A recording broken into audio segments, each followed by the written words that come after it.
And I'm also happy to very publicly point out that NVIDIA has been one of the worst trouble spot we've had with hardware manufacturers. And that is really sad because NVIDIA tries to sell chips, a lot of chips into the Android market.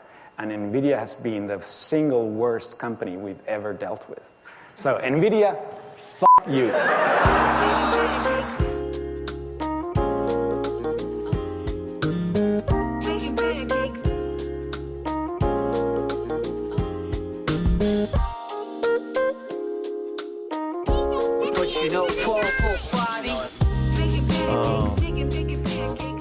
As far as what I've been doing, it's been a bunch of, obviously being off, it's been a bunch of stuff. There's a lot of news. And I think the hot topic is a meaty one. And I don't know, we may have a trailer. It's up to you if you wanted to include any of the trailers that I. Well, there's a bunch of like Disney shit that got announced, and I mean I haven't seen anything because I saw mostly like Star Wars and Marvel. I was like, okay, well, of course that's really all they have to offer. Yeah, I did not. Well, the Star Wars were more of an announcement. I don't think there was any trailers,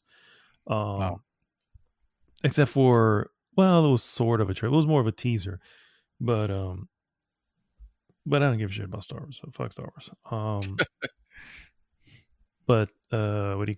Oh well, speak of the devil, Star Wars Andor first look trailer. How about that?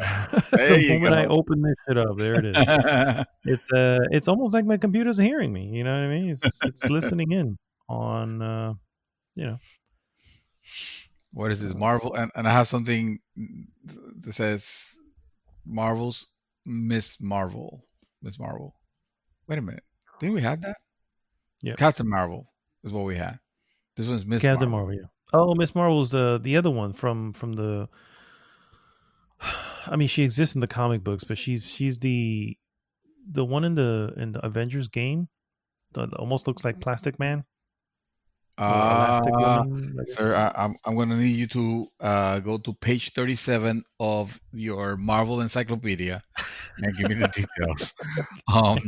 And give you the deets. Who Mrs. Marvel is. Is it Mrs.? It should be Miss Marvel, isn't it? Miss Marvel. I don't know. MS is MS. Yes. Oh my god, Lady Marvel the second, Kamala Khan, depending on how you want to say it, but Kamala Harris. Yeah, we knew it.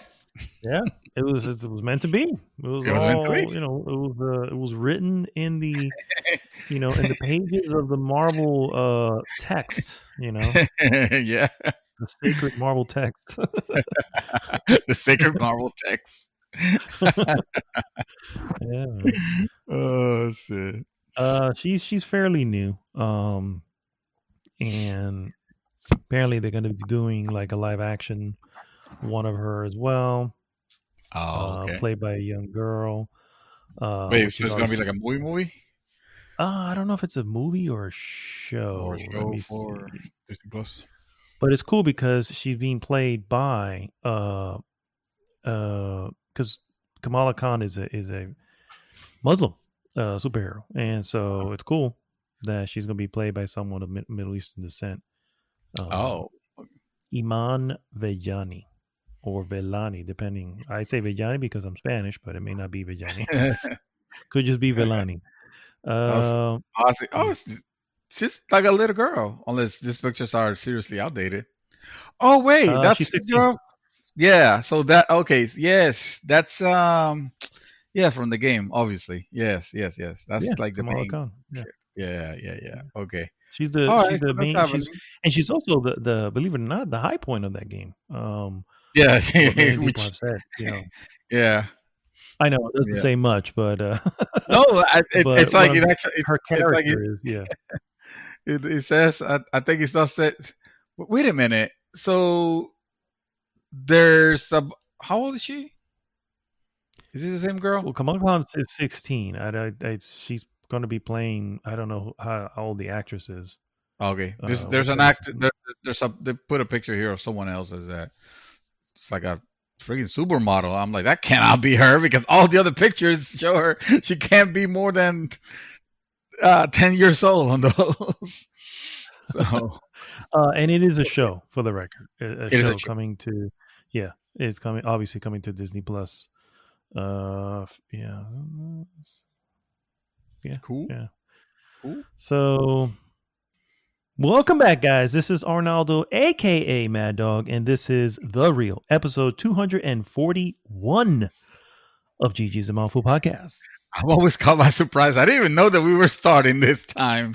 I thought we were still checking like sound levels or. Oh, I'm sorry. GG! How's that for sound levels? There you go. According to the bars that I'm seeing on screen, we are good, my friend. We are good. Okay. All right. Yeah. We don't need to do rehearsal first, like every other time. We take like 6 or 7 takes until I can finally manage to get a word right, and then we actually. Don't go ruining the magic for people. People just assume we get on and we start talking with no errors or mistakes, and now you've ruined that for everyone. No, I'm just giving them a sneak peek of what we will have soon. We're not gonna commit to it. It's gonna be a behind the scenes making of a Mouthful podcast. We're gonna do the behind the scenes tour. See the magic that happens. The magic that is, yes, the magic that is the podcast. Exactly. All the special effects. How we put them together. Yeah, the duct tape and chewing gum that we use to keep the show rolling.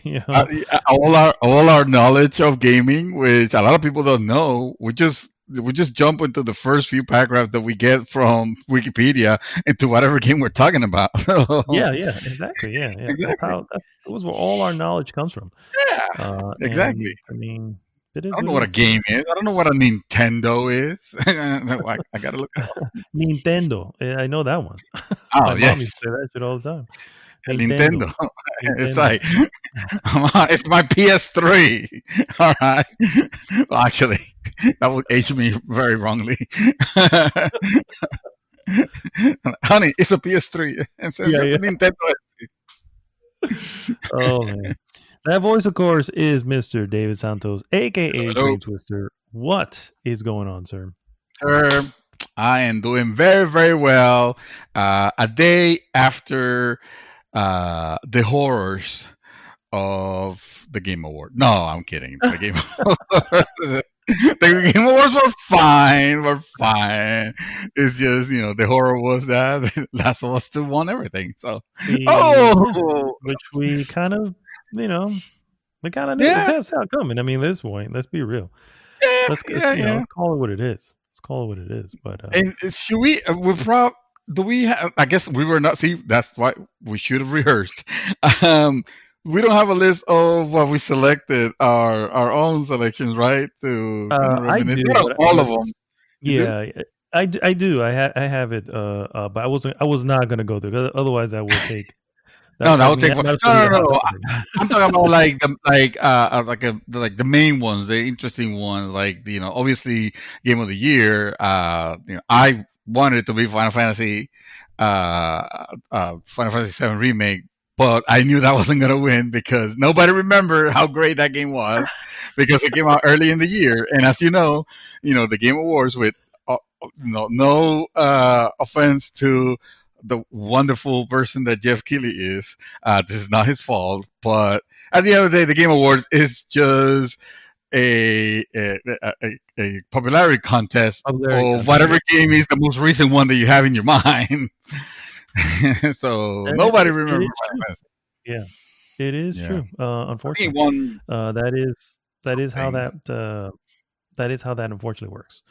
Yeah. So fuck the Oscars. Also, fuck the Oscars. Yes. Exactly. I love that guy, for the record. That guy's great. Yeah, that guy. I really, part of me wants to like buy in I on mean, his game, even though it's an EA game, the old one. oh, And I'm definitely interested in the new one that he brought to the oh, it takes two. yeah, yeah, yeah. Yes, yeah. That looks really cool, and I'm like, I wonder if I can convince my wife. Yeah, Yes. because it It is is the another two-player. quintessential Yeah, significant other game yeah. to play. I just hope that it's not like too complex with things to where, wives that are not gamers could could take. Hopefully, Hopefully, yeah, hopefully, yeah, yeah. yeah.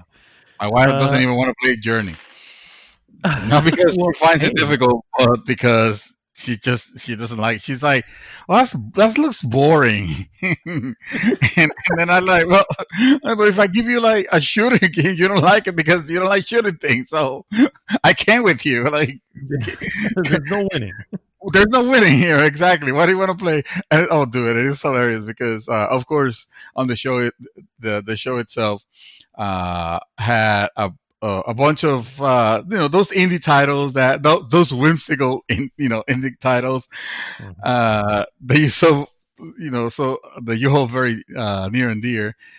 And my wife would be like, "Who's gonna play that?" She's a very sweet, lovable person, mind you.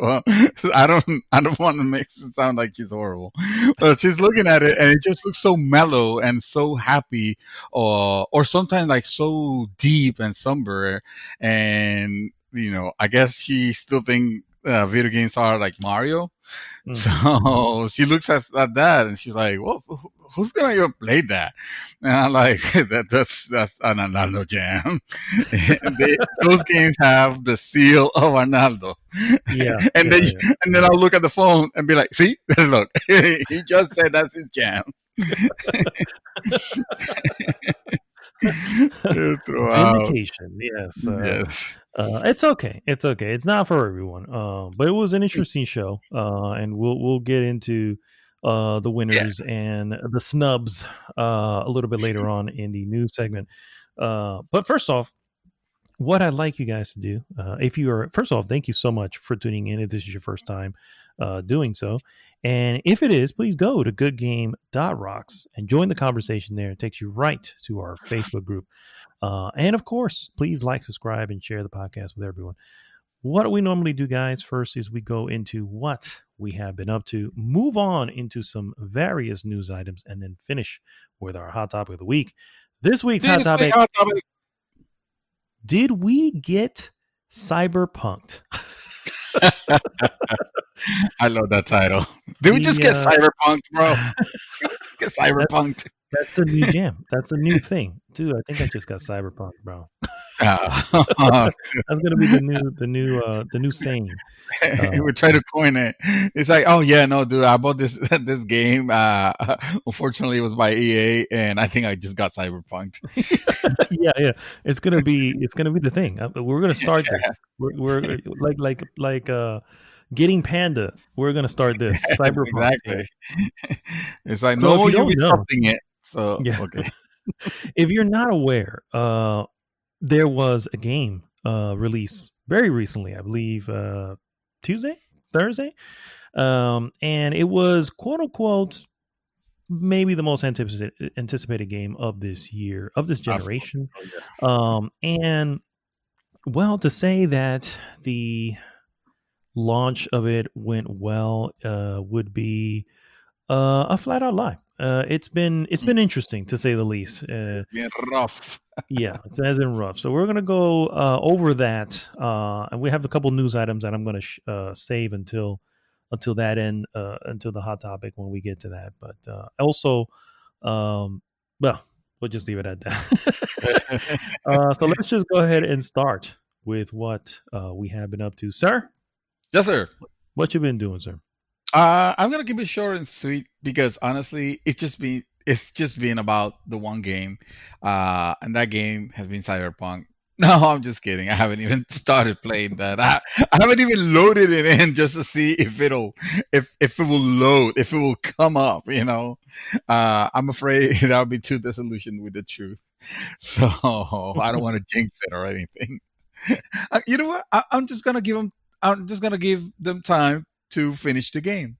How about that? When the game's ready, then I'll play it. So in the meantime, I've been playing more Assassin's Creed Valhalla, and I have spoken already in the last two podcasts about this game. So I'm not gonna, I'm not gonna, uh, regurgitate the same thing already because we already know I'm enjoying it, quite a bit. I'm starting to uh the how the game have this its skill system, and at the beginning I was very careful of my selections on the skill system, and I'm noticing that if you do with my character, I'm just destroying, unless I go into an area where the enemies are too over level, for me. But for the most part, I haven't had much issues with combat. So I was being meticulous at first with my selections on the giant's skill tree that he has, or yeah, I guess it is a skill tree of sorts.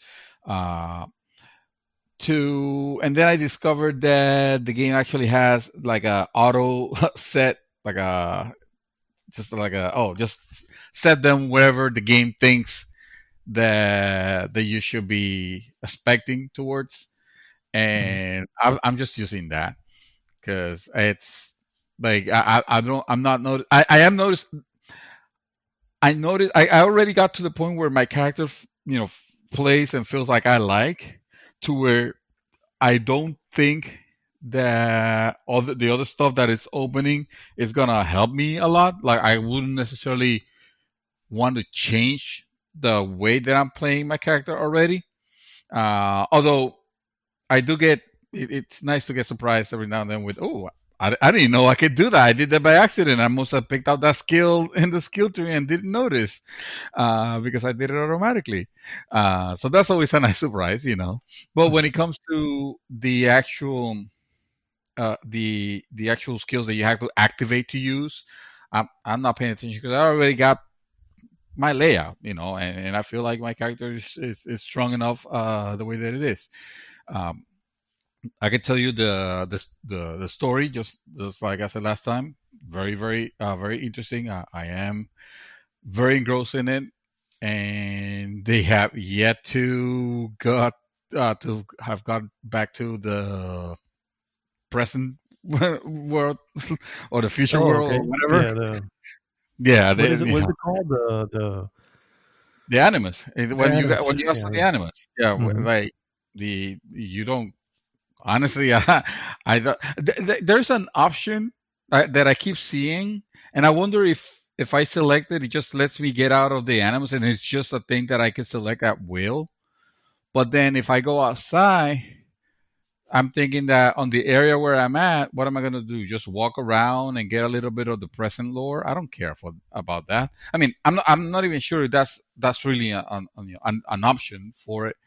But I'm just saying, like I don't care. Right now, what I do care about is the Viking story mission, and the fact that it has gotten into some like crazy things where to speak about it will be spoiling some nice discovery, some cool elements. So I won't be going into those, but yeah, man, it's been it's just only been that. Today I plugged in what's the game for Horizon I was gonna say it's Horizon Zero Dawn. I'm like, it's not Horizon, it's Forza Horizon. I knew that. I knew I had it on the horizon somewhere. Forza Horizon, and I played a little bit, but it was mostly to try to get the Cyberpunk vehicle that got announced as free DLC. Which one is it? The main vehicle for V's car, right? Not Johnny Silverhand. It's the what the hell the Quadra VTEC. Yeah, that's V's car. Okay. Yeah. Okay. So yeah, that car. So it turns out very easy to take. You sort of notice on the map that they're on the Forza Horizon game map that one of the events looks the icon.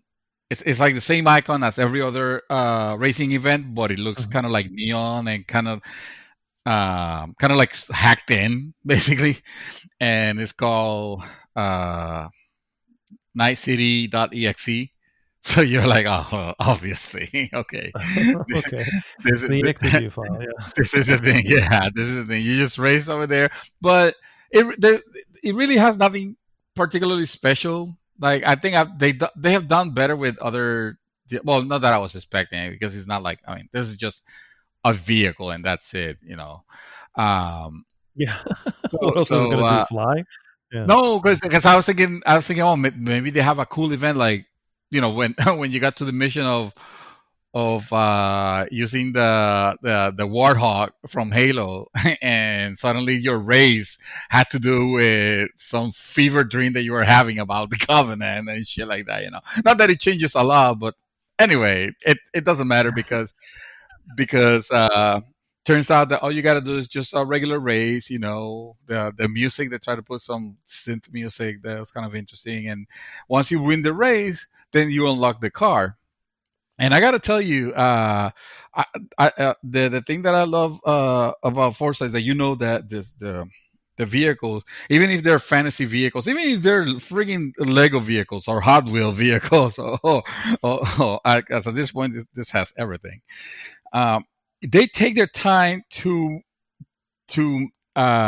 make the detail. They take that they put attention to detail on it, and it's kind of cool to be able to go in and look around the vehicle and see it in all this majesty, and you can open like the doors, in that weird way that the doors open on that particular vehicle, and look under the hood and that kind of stuff.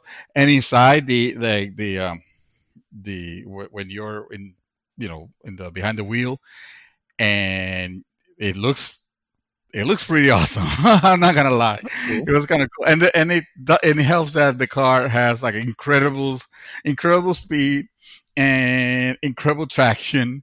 So it's like I was destroying on a lot of the races. But I just tried it for a little bit, and it was really really fun. Good. But of I'm course, glad. yeah, you Too have bad to. the main game couldn't deliver the same speed. No, exactly. I was tempted to take footage of Oh. it. I know. I was getting like 200 frames per second on the game, and I'm like thinking like, man, if only the real car, or not the real car, the car in the actual game ran at this frame rate, or at half, even a quarter of this frame rate. Because even on PC, which I've seen footage, I haven't played it myself, but I've seen footage, and yeah, a 3080 will run this game at 60 frames per second, of course, with like ultra settings or a combination. You kind of have to modify because this game's a beast, even for a 3080. I mean, that is if you want to have like RTX and all that crap on. Uh, but even with all that, you still have a game that is ridiculously buggy, and you don't want to encounter that while you're playing, because it's just gonna take you out, of the experience. That is, if the game itself doesn't literally take you out of the experience Correct. by Unless it just crashing. crash on you and just say, you Yeah, know what? Come back later, please. yeah, no. At this Oh, boy. point, what got released, what we all All purchased right, let's not was. spoil the hot topic here. Okay. Oh, that's right. That's right. That's right. Yeah. Somebody stop me. Okay. Remind me what I'm about to say about that. Okay, we'll do. Because I haven't seen anything, So that's my beat. That's my bit. That's it. Oh shit. Okay. Yeah, All I right. told you. It's Well, like if you want me to talk about, no, no, no, I no. don't know, I don't searching know. for PS5s. That'd be Oh yes, fun. that old beat.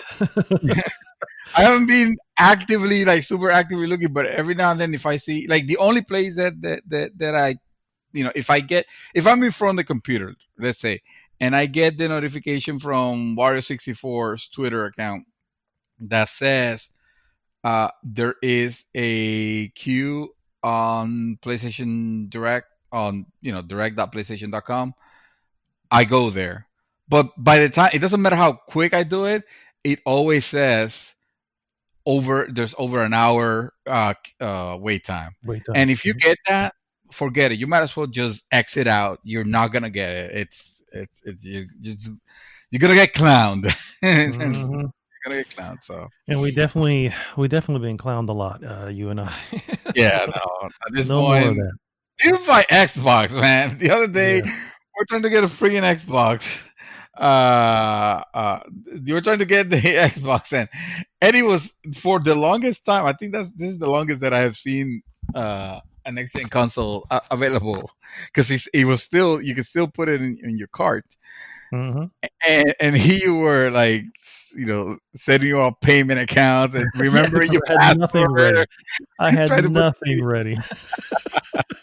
I was like, and I was pissed off because I was like, I am online. Google should know this information. It should be pre-filling it. Why is it not working? I don't understand. But anyway. Uh, at that point, I was like, if you manage to get it, I'll pay half of what it costs you just for the entertainment value. Oh my god. And it was just the S for the record, guys. Just the S. The only thing I was trying to Yeah, get yeah, of was course. the S. Yeah, Anyway, so what I have been doing, I've been doing quite a lot since I actually have been off for a week from yes, my job. yeah. And this Tuesday, I was able to finish 13 Sentinels Aegis Rim. And Oh, just in yeah, time for Cyberpunk. well, I mean, that was part of it, perhaps. But honestly, I was off that day, That would and have been it's ideal. my general day that I can just jump on and play, and I don't have to worry about anything else going on in the house. And so I didn't feel like I was rushing. I wasn't rushing it like that, but I was like in it, man, because the story. Mm-hmm. Obviously, I'm not going to go into details. There's. It's funny because I can't even possibly spoil everything, even if I try. There's just so much going on in this story. It is a really sci-fi story, in every sense, and the story is really it's this game. It shouldn't work. The way the the game does it, it should not work with all these moving pieces. And so anyway, if just to give you a quick update, because I think I mentioned it last week, but essentially you play as 13 Sentinels. students who control sentinels. Yeah, and these sentinels are there to essentially fight the kaiju or the demos, which is another name that they've called it in the game. Also kaiju as well. But anyway, it's an impending attack from them, and so the game essentially, the battles and everything essentially start on D-Day, essentially, and then the story kind of pre-fills everything up until D-Day. It's essentially how that works, and and this is not really spoiled. This was like presented to you right at the very beginning, so you kind of already know what's going on. Mm. Um, the gameplay is, again, it shouldn't work, and it should not be as much fun as it is based on on what you're seeing on the screen, but it is fun. It is so much fun, and it is, I was saying that I was getting a lot of rank S's and stuff like that. Well, later on in the game, it's much more difficult. It does Ah, turn up the heat a little bit, and and it presents different ways. Now, I had a method to my madness, so for the most part, I think I only scored one that was a C rank, and that was a boss fight, and everything mm. else was still S's and a little bit more A ranks here and there. You know what I mean? Um, but man, it was not easy. But my method was always the same, and I think it kind of helped me out, which I would always have because there's 4 types of Sentinels, Generation 1 through 4. Gen 1s were the brawlers. Generation 2 is the overall your middle the guy, your standard, I guess.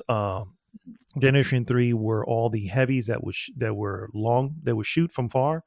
And then Generation 4 were the flying ones. So I would always have a good mix out there. And I always had like someone near each, they're always near each other so they can kind of back each other up as needed. And so I always had that. If I have sent one sentinel to one area that I knew that's going to have a grouping coming in, I would make sure I sent a backup with them. You know what I mean? So, or I would keep them close enough so that the one with the long range guns can still cover from that distance. And it always worked. It always worked out for me. And but it's still a pretty stressful game, even with all that said. And it's just a lot of fun, dude. I honestly, I think I gave the gave you the review, the score. I said this, I gave it a 4.5. Yeah, 4.5. Yeah, and I stick by that. And I think that a good portion of it is one of those things where it's like I just didn't expect to be this into this game. I was interested in all the characters. The characters were all really well written. The localization was really well done. I just dug it, man. I wanted to see everyone's story. I think there's only one character that I really didn't have too much of a connection with, but 1 out of 13, that's not bad. That means the other 12 were on point. And they all, I wanted to see everything for them. You know, I wanted to really, I'm glad that they fleshed out those stories. So, and the combat was good, and everything about it was just a shock. Yeah, I just wasn't expecting it to be as good as it was, as engaging. It took me 43 hours to almost 43 hours. Oh wow, to finish it. So it's not a short game either. Yeah, it's a meaty game. Yeah. That's roughly what Final Fantasy VII Remake took us. I think it was the average of that. So you figure that's the length of time it took me to complete this. So it is really well worth it. Not one of those games that are for showing off. You know, it's like I don't think you're ever going to see this game on Twitch or not. Maybe it is on there because every game basically is on there, but definitely not going to be one of those people want to sit and watch. It's not meant for that. It's really a personal thing for the person playing it. So yeah. But yeah, man, 13 Sentinels, a shocker of a good game. Was not expecting that at all. I think when we started seeing it on Game of the Year lists and stuff like that, we were like, yeah. I mean, I was, because you said, oh yeah, I've had my eyes on it, you know, for a while now. And I looked at it, I was like, really? Well, it's Vanillaware. Yeah, it's Vanillaware. That's really why. Yeah. You know what I mean? If it wasn't for that, I wouldn't even have my eyes on it. It's the only reason I followed it. And it's also something it's been in the works for a while, dude. It's been delayed several times. It's supposed to come out last year. And it's been like 6 years in development, which I can understand considering all the story twists and turns that they have to put in, you know, as far as how to tell it, when to stop someone's story so that you don't overlap on something. Because the last thing you want to do is walk into a scenario, and this happens in the beginning, but after it starts to peel itself away, and you kind of understand it. But you don't want to reveal certain things to a character too early because it's either not going to make sense or it's going to ruin something else. So it'll block off the story and say, okay, you have to either complete this mission, up to this battle mission, or up to this person's story mission before you can continue this person, because otherwise it's going to ruin it. So I try to picture if someone were to like storyboard this on a wall, it's like this would be, you know, impossible to draw lines on. You know what I mean? But yeah, so that's yeah, I was following it, and it was, if I'm not mistaken, it was the Game Awards that piqued us both because it was Yeah, nominated for Best Narrative. And I was just yeah. like, whoa, Best Narrative. Like, I didn't see that coming from You're that putting it game. right next to it, Last of Us, Yeah. yeah, the other's like, Yeah, whoa, yeah. what? Exactly. I was like, okay, it's like that. Okay. And then, we found the deal and we bought in, and I'm glad I did. I'm so glad I did. It's definitely one of my favorite games of the year. Is it a game Ah, of the year? I still think it gets edged out by other ones, but it is definitely, he doesn't have to worry you about know, Cyberpunk anymore. no, Ah, no. Well, speaking of Cyberpunk, I'm not going to go into it now, but I did jump into playing Cyberpunk. That was the next thing I did end up playing, and I will go into that more in the hot topic. But out of my disgust from that, I ended up jumping over to my Switch, and I ended up finishing No More Heroes. The replay I was doing, well, I ended up buying it again. yay. No More Heroes, which, man, that freaking game is just too fucking cool for school, bro. I love that game.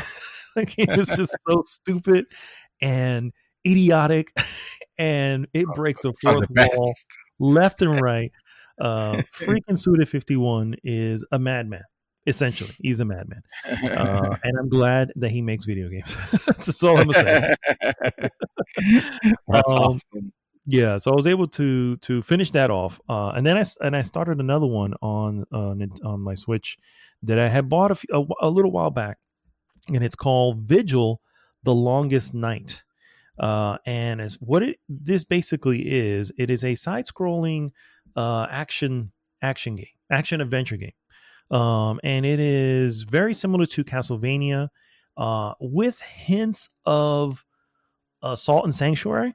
So if you remember Okay. Salt and Sanctuary, that was like one of the early side-scrolling Dark Dark Souls. Souls type of game. Yeah, exactly. So this one kind of fits in there as well, but it's I would got a say. little more story um, than Dark Souls or Salt and Sanctuary.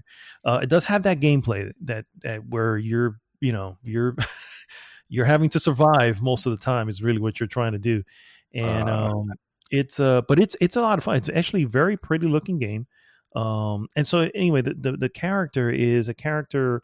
Her name is Lena, and she is what's called a vigilant, and she just finished her training as a vigilant, and she should be going into her like her final test or whatever that case is. And she receives a letter from her sister, and hey, we need your help over here. Can you come over here? And then, of course, from there unravels the mystery. And of course, you have large screen size monsters. You know what I mean? compared okay. to compared to your character, that you take on your bosses and stuff like that. And of course, other creatures that are smaller but more, just as annoying. You have your save points, which reset all the people, very similar to Salt and Sanctuary. The difference is those save points do allow you to warp to other save points. I'm not sure if that was something that Salt and Sanctuary had. So part of me feels like no. I have a feeling that was not the case, but Mm. that is a more of an adventure thing, similar to like Castlevania or Metroid or something like that, where you can kind of move around a little bit via those points. So the so yeah, that's basically it. It's not it's also a little obtuse. You get a lot of little items and you're like, Mhm. I don't know what the hell this is for. Apparently it's useful somehow. Yeah. You get a lot of armor pickups. You have different weapons. You have your sword, you have your axe, your bow and arrow, and Mhm. stuff like that. You can switch to, or you can just play one depending on what it is you want. So overall, it's not. I'm only a few hours in, so I really have much to say on it other than it is a very it's a hand drawn game, very pretty.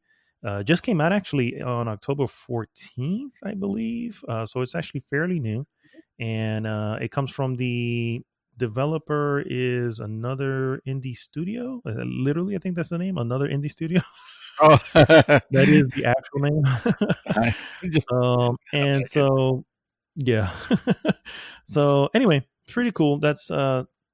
that's essentially what I'm playing at the moment. What I've been watching, I'm just gonna go through a few of these films that I saw.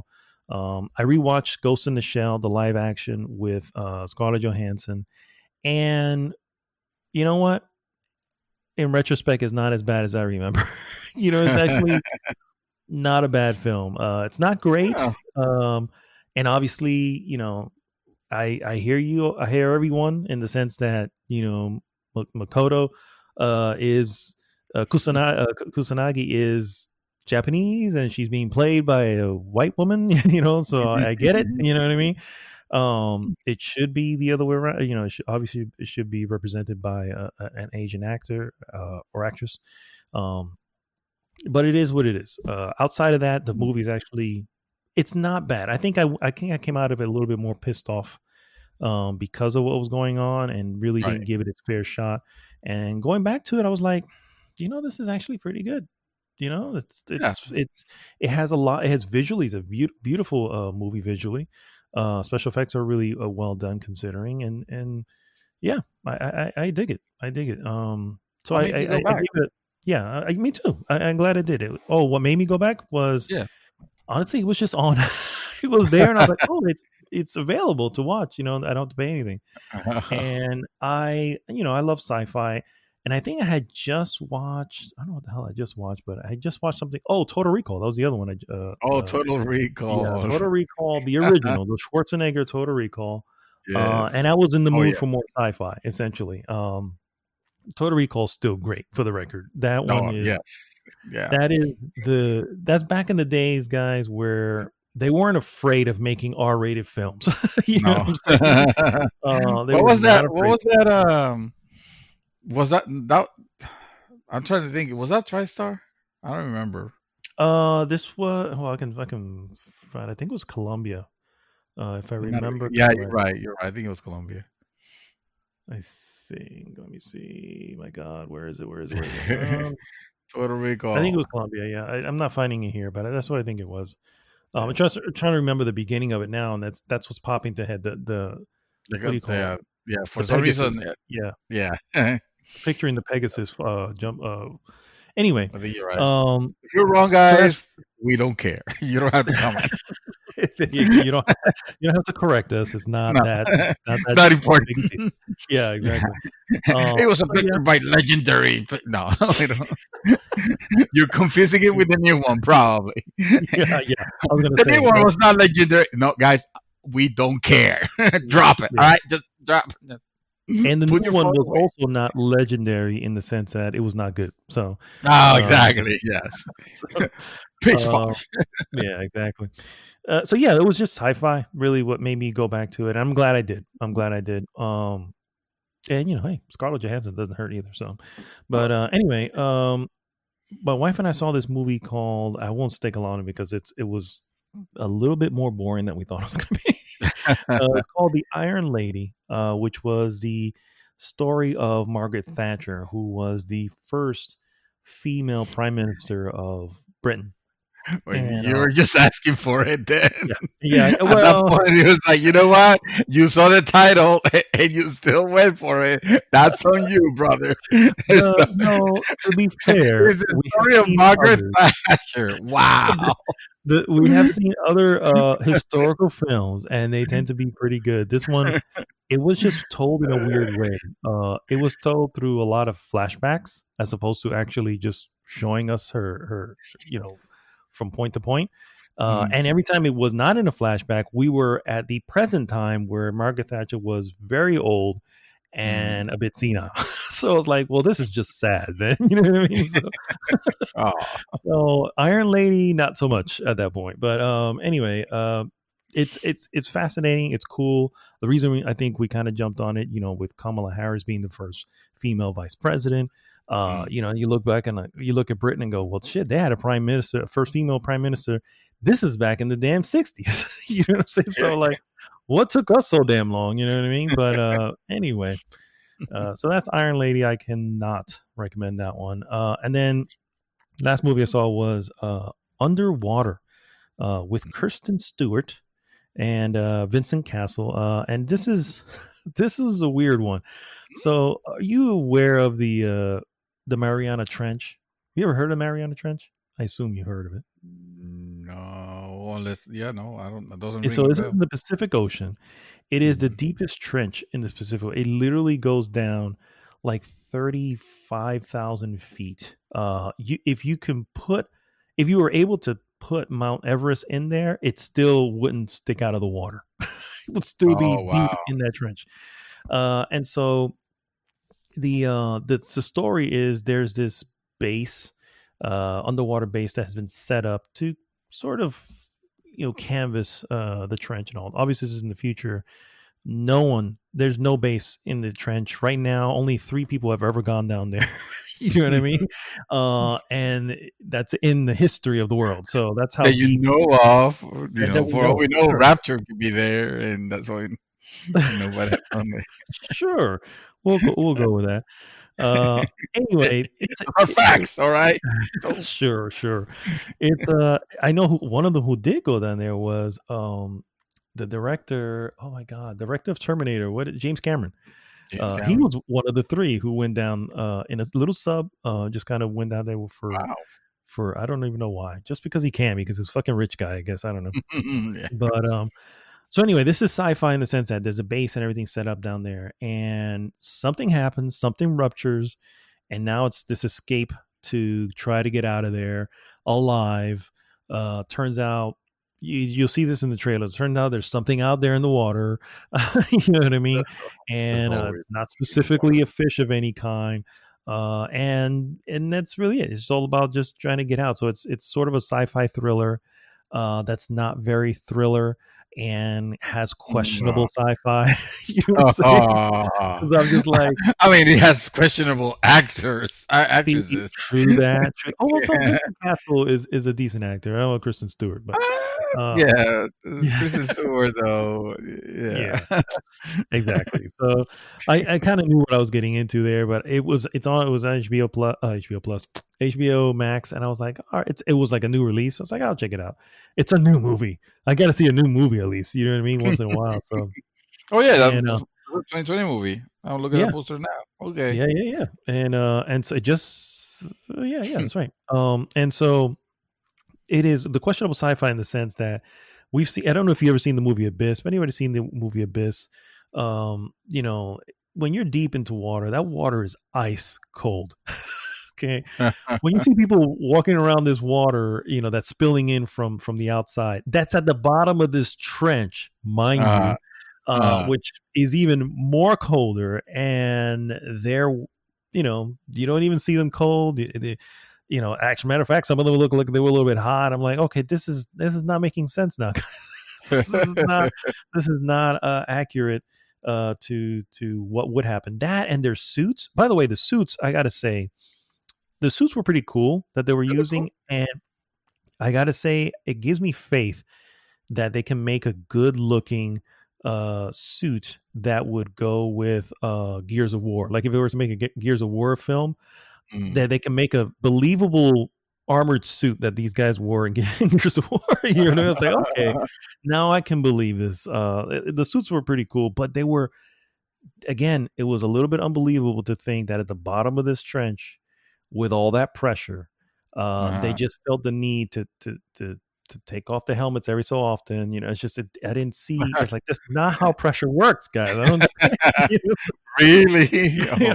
Oh, I'm like, okay, all right, well, whatever. Anyway, wow.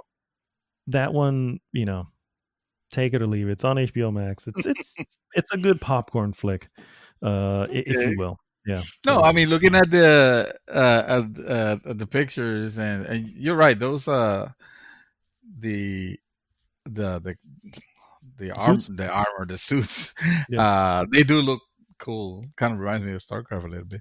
Yeah. Uh, Yeah. Oh, that too. Yeah. That was another one. yeah, Yeah. it You know, does look, yeah, it does look interesting. I don't know. I, but I can believe those in, let's say, space, where there is, air, whatever.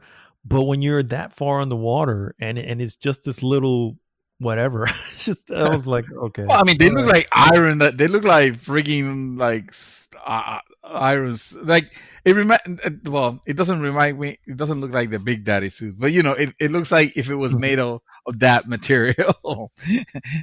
The suit uh, does, that's to not the say, helmet.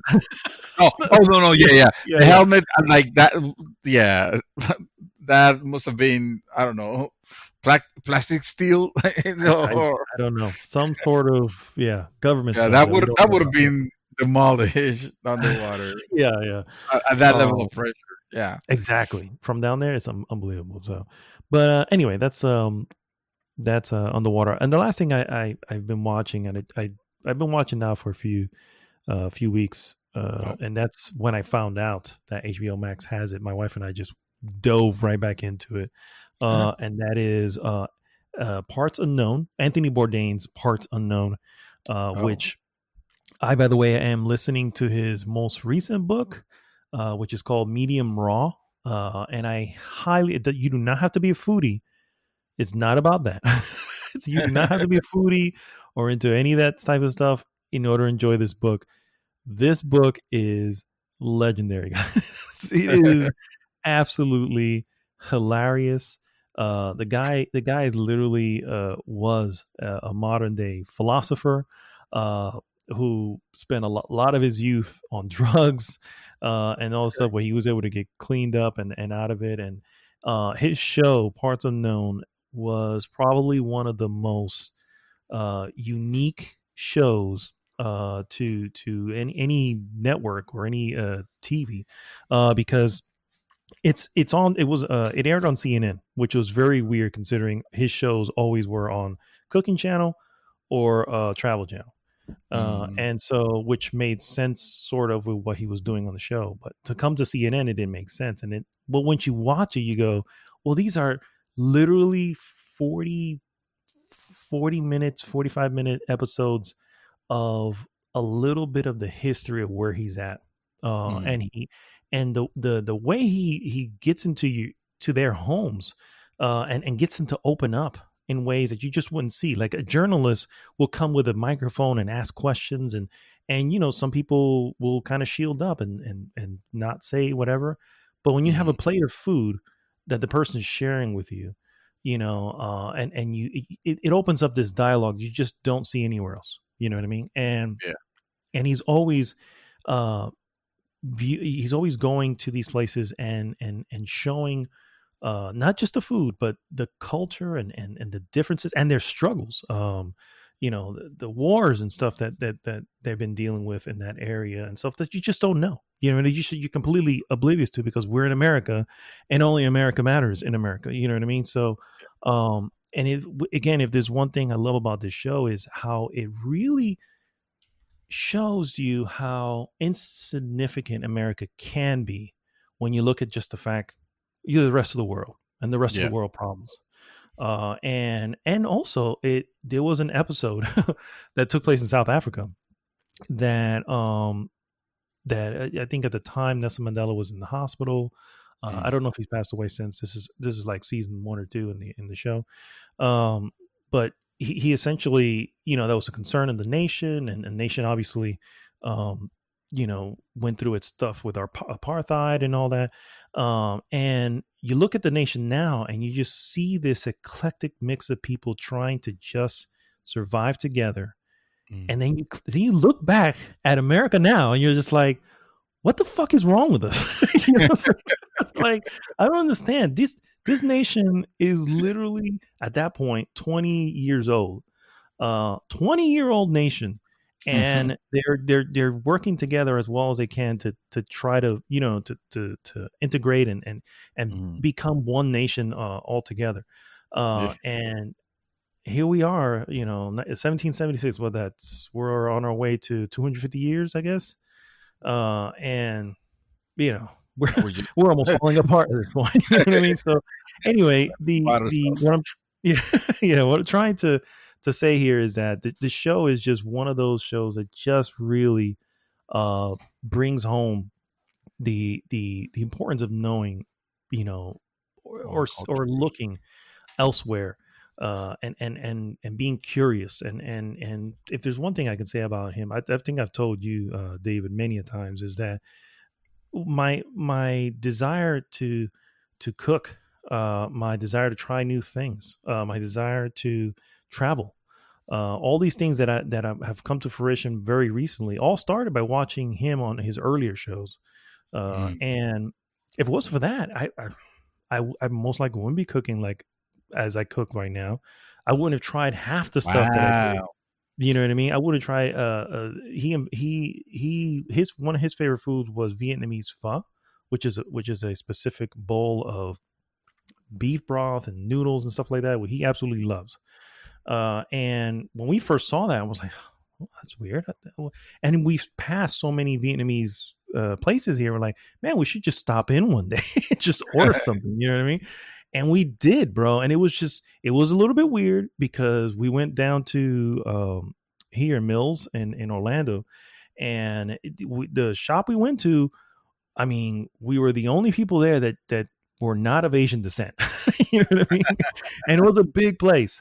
And the waiter was gracious. You know, he had a little bit of an accent, but we were able to to kind of understand each other. And then I just ordered. I just pointed. I said, "This bowl looks good. Let me get that one." At that point, you felt like that guy. Yeah, like you were him.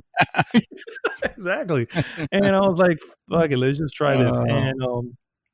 And dude, and that introduced me to something that I had never had. That is ridiculously good. And from then on in, man, it was just this desire to I need to try something new. I need to try something new. I need to try something new. You know what I mean? I just wanted to, and that's where I'm at now, where I'm just like constantly looking for something. I can never stick to one thing on a menu because I'm like, that's limiting myself. Why would I do that? I'd rather take a chance on something I haven't had. You know what I mean? Then that's not fair. And sometimes I do kind of like, if I order from the same place, I tend to just, well, they have the greatest tikka masala. I'm gonna go with that. You know what I mean? You don't want to risk it. Yeah. So anyway, it's a show. It's on HBO Max. I'm shocked that all of them are there. By the way, if there's one thing that I can tell you about his other show, No Reservations, there's this huge problem with who owns what of that episode. You can find it on Amazon Prime, and you will find some episodes on Prime. You'll find some seasons that you can actually purchase, but you can't watch on Prime, and then other ones that are completely blocked. Like it'll just say they're unavailable, and it's just because no one knows. Like this because it started on Travel Channel, which got bought out by Food Network. Which, and then on top of that, his popularity and everything, well, what does he own of it? You know what I mean? And it's just like, forget it, bro. That show is frustrating me because some of the best episodes that I've seen of No Reservations are the ones that are not available. I'm like, you've got to be kidding me, guys. Figure this shit out so I can watch this shit again. Anyway, that's really it. Petition. Well, if they had maybe I should start the petition. It's really maybe I would say I bet. You know what? I bet anything that there are thousands upon thousands of fans just like you that would like to see that that come to fruition. It would be great. So it would be great. But anyway, that is all I've been doing. Cool. Make it. I don't care. Just make it. We are back again, guys. You will not believe this. Never happened on the podcast. It has never ever happened on the podcast, guys. We're back. And before I even go into the next segment, I don't even know what to say at this point. I don't even care about that. Let's just cut it right up. It was all the announcements from Disney. We're gonna have to pick them up again. Oh my god, guys! We're starting this segment completely over because we were right in the middle of it. Completed the trailer of the week, and we were in the middle of news before we realized. We were not recording. We were not recording any of that. Oh, so we had banter, we have laugh, amazing things happen, and you guys will never know. You'll never know anything about it. But we do have to kick it off from where we should where we started before, and that of course is with our trailer of the week. Whatever. Oh my God, guys! I'm talking about a good, at least 45 minutes to an hour, right? It was definitely 45 minutes. I was actually thinking it was Okay. 45 minutes, which is why I went to look to see, hey, let me check on the time. And it's not even time. I'm like, oh my God.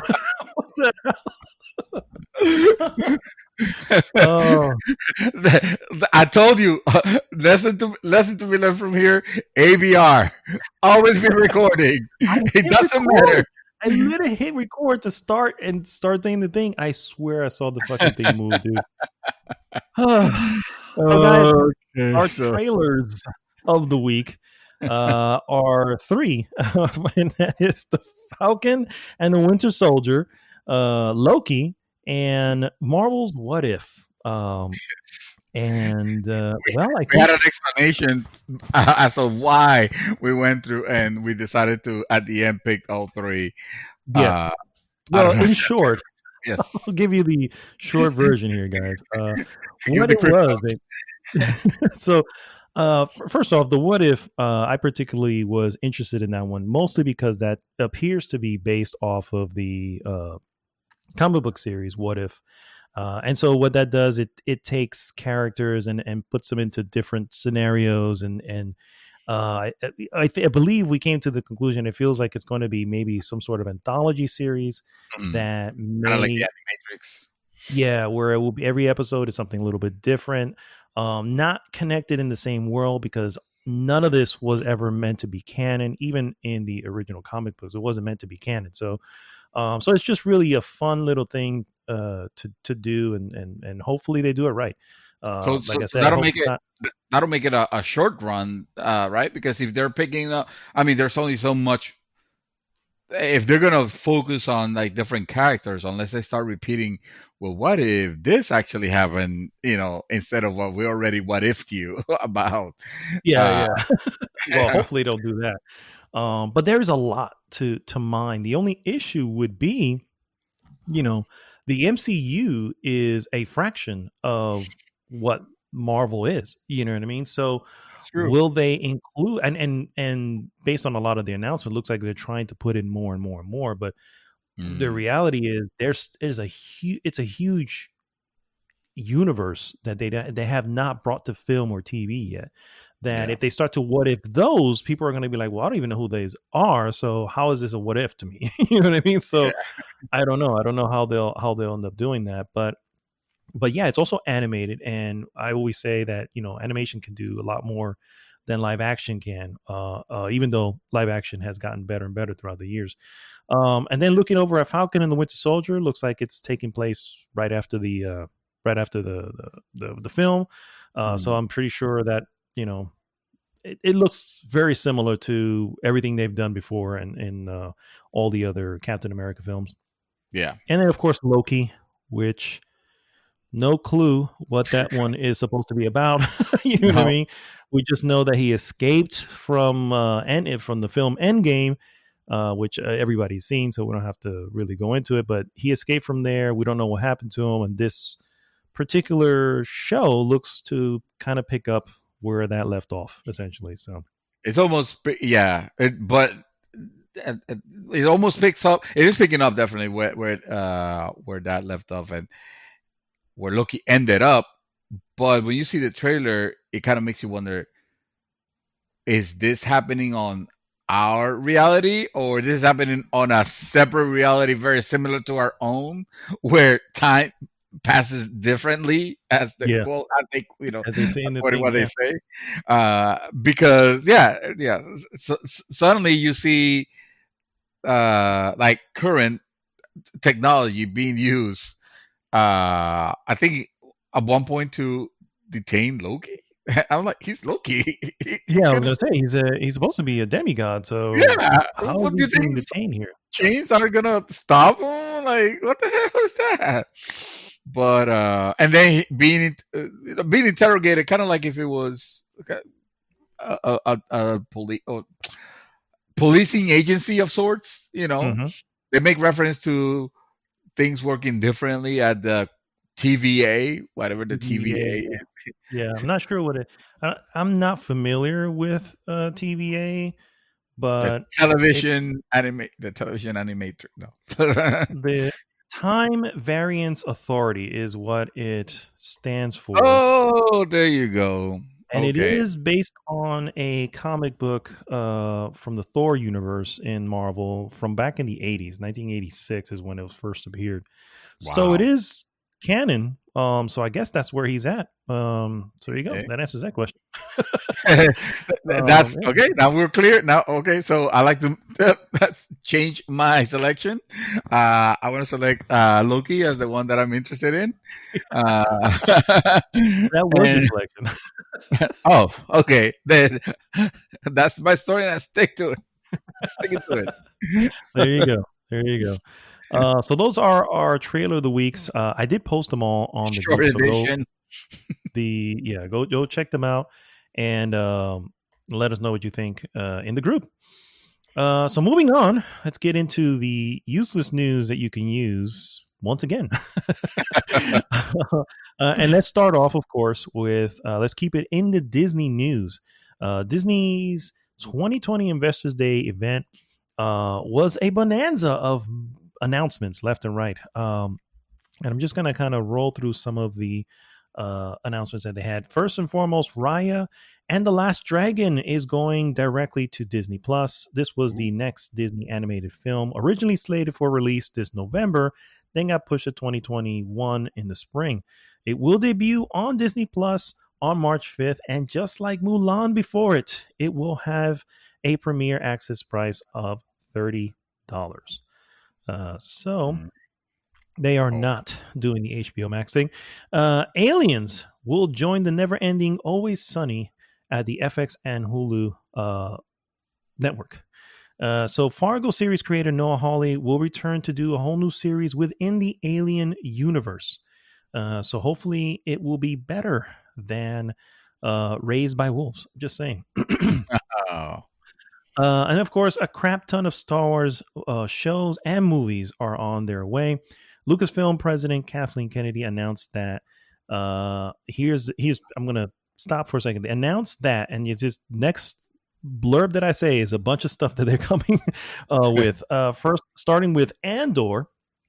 Obi-Wan will include Hayden Christensen, who played Anakin Skywalker, Rangers of the New Republic, Ashaka, Lando, The Acolyte, The Bad Batch, Visions, and a droid story. And these will all stream on Disney Plus in the next few years. As for the movies, in addition to Taika Waititi's still mysterious Star Wars project, Wonder Woman director Patty Jenkins will direct Rogue Squadron. Moving down here the list. Of course, they showed off the trailers we just mentioned. Along with those trailers, they also showed off a second trailer for WandaVision. Still not really clearing up what that's about. 5 new series are coming to Disney Plus in the Marvel Universe. The first two, are Secret Invasion and Armor Wars, which are the retelling of the events the specific comic book events that happen in the history of Marvel.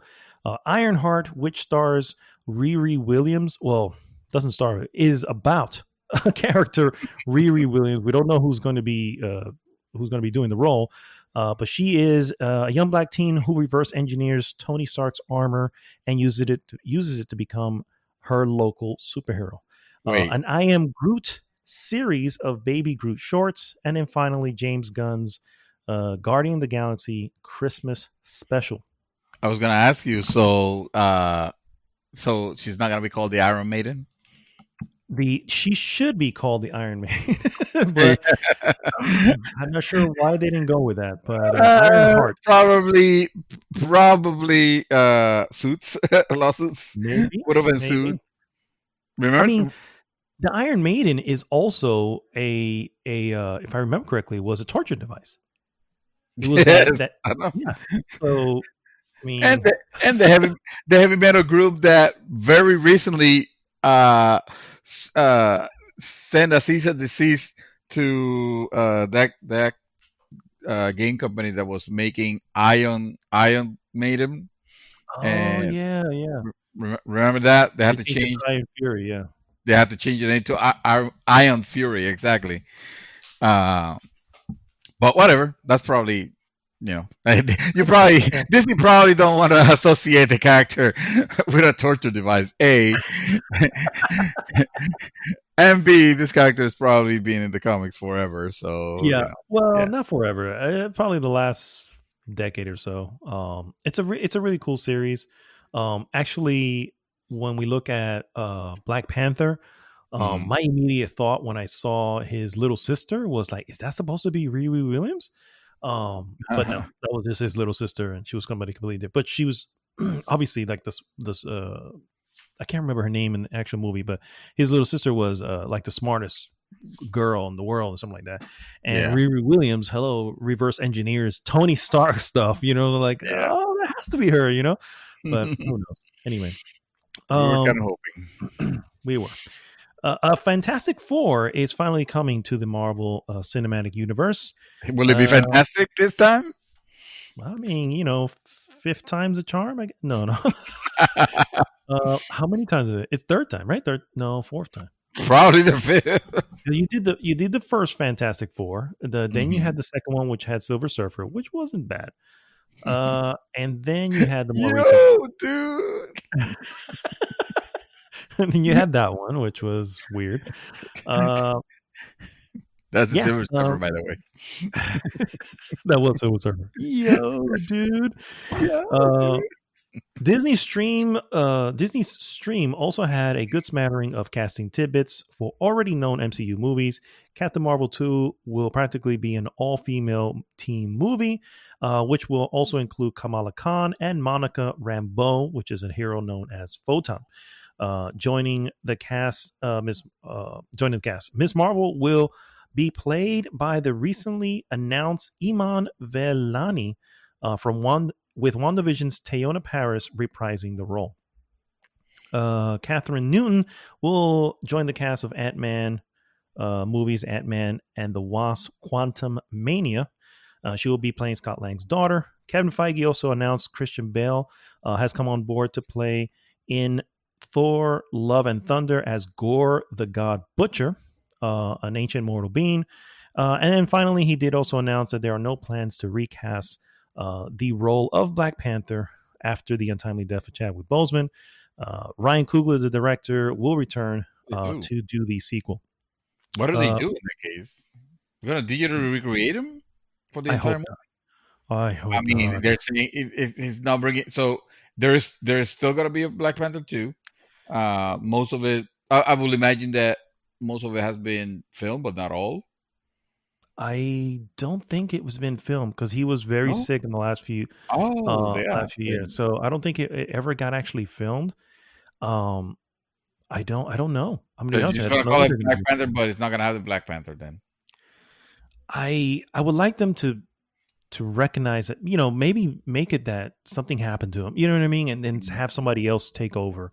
A lot of people have been again asking for his sister to do it Mhm. as well. But I don't know. I don't know what they're going to do, and I have faith that they will do it justice Yeah. and not just screw it up. But I really hope they don't try to do some sort of face swap.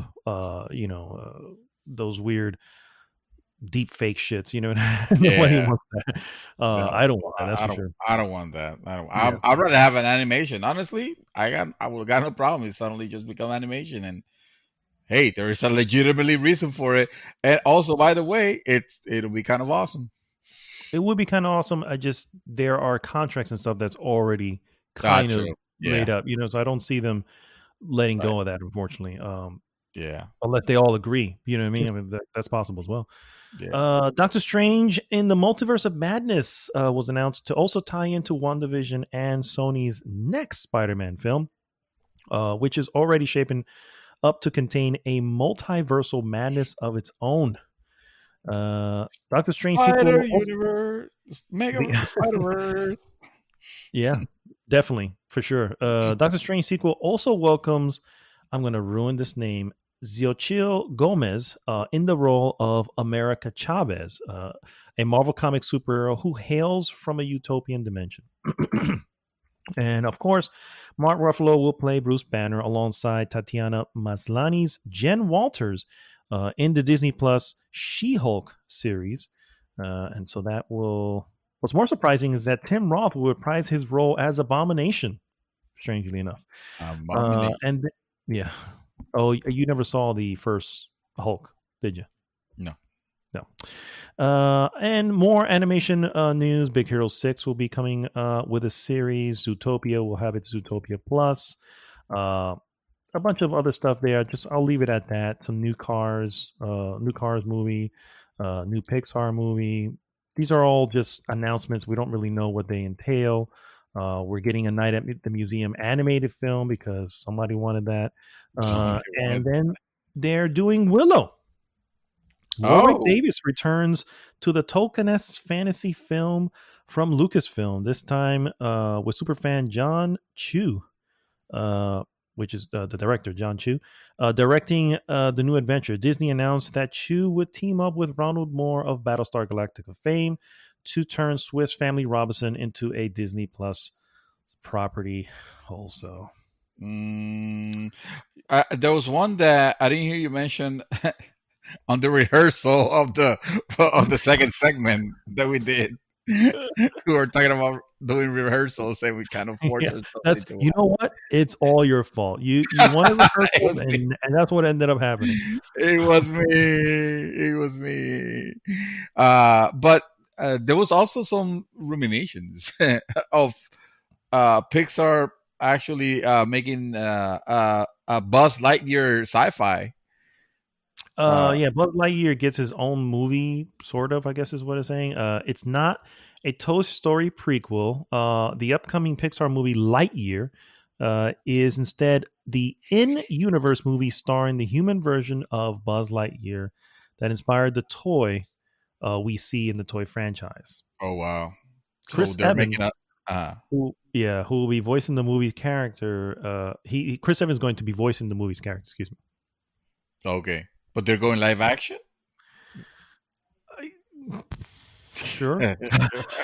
That's horrible. I don't want to. Yeah. I don't want to see that. It can't be because it's Pixar. Pixar doesn't do live action, so it has to be true. Yeah, exactly. Yeah. Okay. All right. Good. All right. Are we done with Disney again? Yeah. Never. All right. That was all. For the moment, we are. Yeah. We still haven't caught up. I still have to bring this up again. Halo Infinite release set for the fall of 2021. First multiplayer map has been revealed. 343 Industries has announced that Halo Infinite will ship on fall of 2021 and reveal further details on certain aspects of the Halo Infinite, including graphics, art, and customization. In August, 343 and Microsoft announced that it had decided to delay Halo Infinite from its holiday 2020 release date to sometime in 2021. So they didn't specify when. It just says, sometime next year. Halo Infinite was originally supposed to be a launch game for the Xbox Series X, but it was unable to meet the time frame.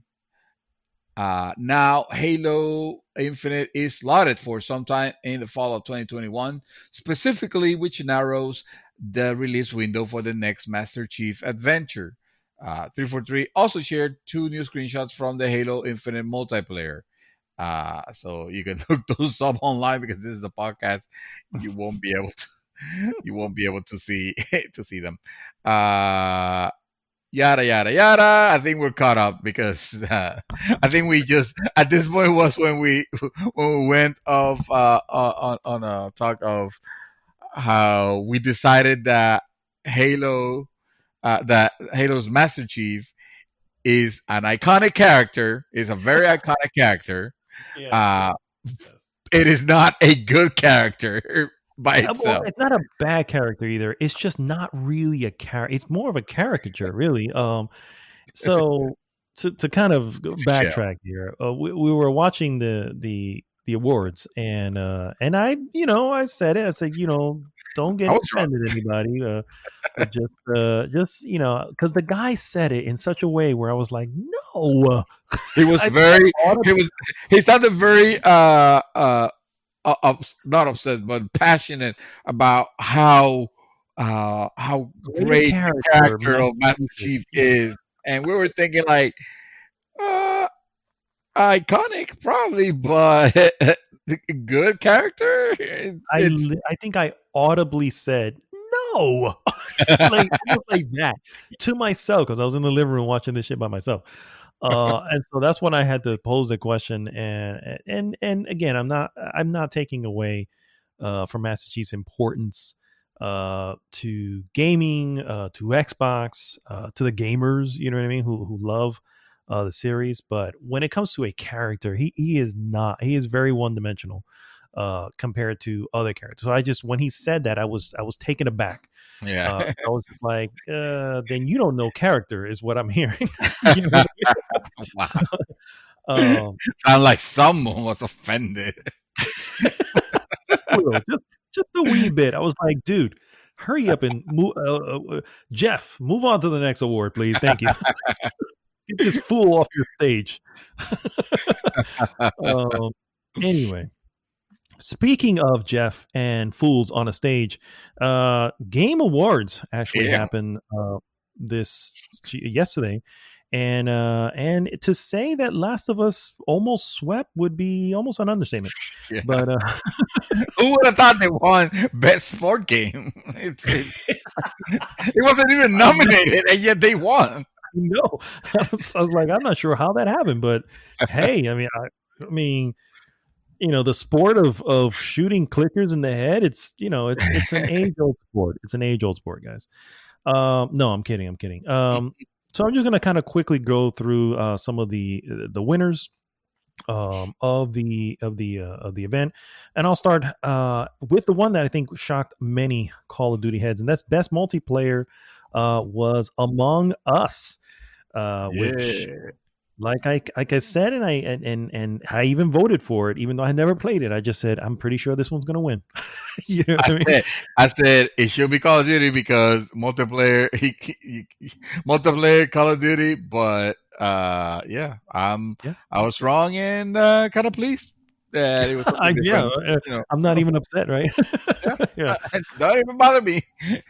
Not even mad, bro. Best sports racing to me was a little bit of a shocker. It ended up being Tony Hawk's Pro Skater 1 and 2, which was the pick. Remake. And I just, not that I don't think I've never played them, so I have no clue. I just didn't think it was going to win when you look at the other ones that are so well received every freaking year. You know what I mean? But then again, this is a popularity contest, so it's it's best sport game, not best casino. Get it? Because all the pay to win, the DLC, and then loot boxes. I got you all, Chucky. Wow. Oh, that was a good one. The best sim/strategy goes to the only sim that actually got nominated, and that was Microsoft Flight Simulator. Yeah, Flight Simulator. What takes a pie there? I thought it was gonna be Last of Us. I mean, I thought so too. I mean, we all know that's pretty realistic. That's the best simulation of zombie apocalypse ever. When you think about it. Exactly. They're not even zombies. I mean, that's how genius that is.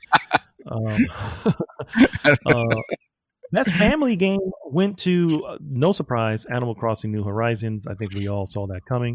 Best fighting, of course, went to Mortal Kombat 11 Ultimate. Also did not, or rather, we all saw that coming as well. Although I still have a place in my heart for One Punch Man, a hero nobody knows. Just saying. When he mentioned it, I was like, "Come on, baby, pull it off!" And nobody knew. Nobody knew. Nobody knew him. That was the problem. Yeah. And yet he got nominated. I don't even know how that works. But best role playing game, of course, went to Final Fantasy VII Remake. I don't think there's any argument there. I Nope. think we all kind of just said that was something, that was a game we all wanted for the longest time. And not only did it come out, it delivered way better than we expected. Although it did So have well, a strong contender. it did have a strong contender. I think Persona 5 Royale, just on like the highest rated Metacritic. I think we mentioned a while back. Yeah, this year highest rated game, and not my particular favorite. It's not a bad game, but it's not the best Persona game that I've played. Some will say otherwise. And it's not the best role playing game this year either. So how about that? Justice is served. Justice is served. Best action / adventure game goes to, no surprise, The Last of Us Part 2. This is where it starts cleaning stuff up. Best action game was another one that I think kind of took a lot of people by surprise. Not mad at the winner. The winner is Hades. However, Doom Eternal being on the list kind of left us all like, whoa. Even Neo 2 was on the list. I was like, whoa, Yeah. those are some serious action games I didn't see. Again, love Hades, and I have and I know I understand the action in that game. It's just I didn't think it was going to win, and I'm actually very happy that it did. So yeah, I was kind of surprised also considering we have Doom Eternal in there. Yeah, but I could definitely see the appeal. Hades. I haven't played Hades. I completely concur. I'm happy that it won, even though my vote went to Doom Eternal. It's okay, because I thought it was gonna win. I was like, yeah, let's not waste our vote. It's gotta win. Yeah. I thought the same thing. So I was like, I voted for Hades, obviously, but I was like, it's probably gonna go to. Best innovation in accessibility also goes to The Last of Us Part 2. As we all know, we went into a lot of the options and stuff that they put in for that game to allow everyone to play that game. Best community support goes to the Fallout guys. I know it's Fall Guys. I'm just saying Fallout guys because Fallout guys. I don't even notice it anymore. It's like you said, it just the Fallout boys. Fallout boys. The best mobile game goes to Among Us, already new multiplayer, and it took best mobile game.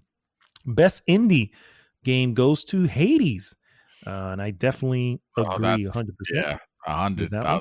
Yeah. Here's another one that surprised us. Best ongoing game goes to No Man's Sky. What? Well deserved. I mean, obviously, well deserved. Yes. I don't know if it ever won this category, but it earned it. I want to say it probably did. Now that I think about it, yeah, I wonder. I don't think I can look at it. Right, because it wouldn't have been nominated for the same thing again. Not necessarily. Because Destiny has been on this list every freaking year. And it was there. Destiny 2 was there. Apex Legends, Call of Duty Warzone, which I'm not even sure why that. And Fortnite is there every year. And I think Fortnite was the one that we were all like, yeah, it's going to be Fortnite. Yeah, that's going to be Fortnite, yeah. And I think Fortnite has always won. So I take that back. It's been on No Man's Sky edged them out this year. And again, well deserved. Well deserved. Yeah. Best performance goes to Laura Bailey as Abby in The Last of Us 2. And I agree 100%. Best audio design also goes to The Last of Us 2. Kelsey, yes, of course. I mean, there was some. Well, actually, I don't know. Because I not haven't played Last of Us 2, which I intend to. Yeah, I'm just waiting for my PS5. I did not know how much. I mean, what else would they have done differently from the first one? Last of Us being right. Oh, yeah. And I was thinking more of the booming sounds and the craziness on Doom Eternal, which was there also. But I feel like in retrospect, I'm okay with The Last of Us winning it, because in Doom Eternal, you can just do a bunch of like electronic sounds. Not to say that that's just throwaway, simple to do or anything like that. Obviously, you got to strike a balance to make something sound awesome. And for the most part, like a lot of not just the weaponry, but the ambience itself, it was it was really good. Hmm. No, for sure. But I will yeah, definitely that's a lot. recommend when you do come around to playing The Last of Us 2, um, put a headset on and put it loud. Just Mhm. immerse. You know what I mean? It's pretty spectacular.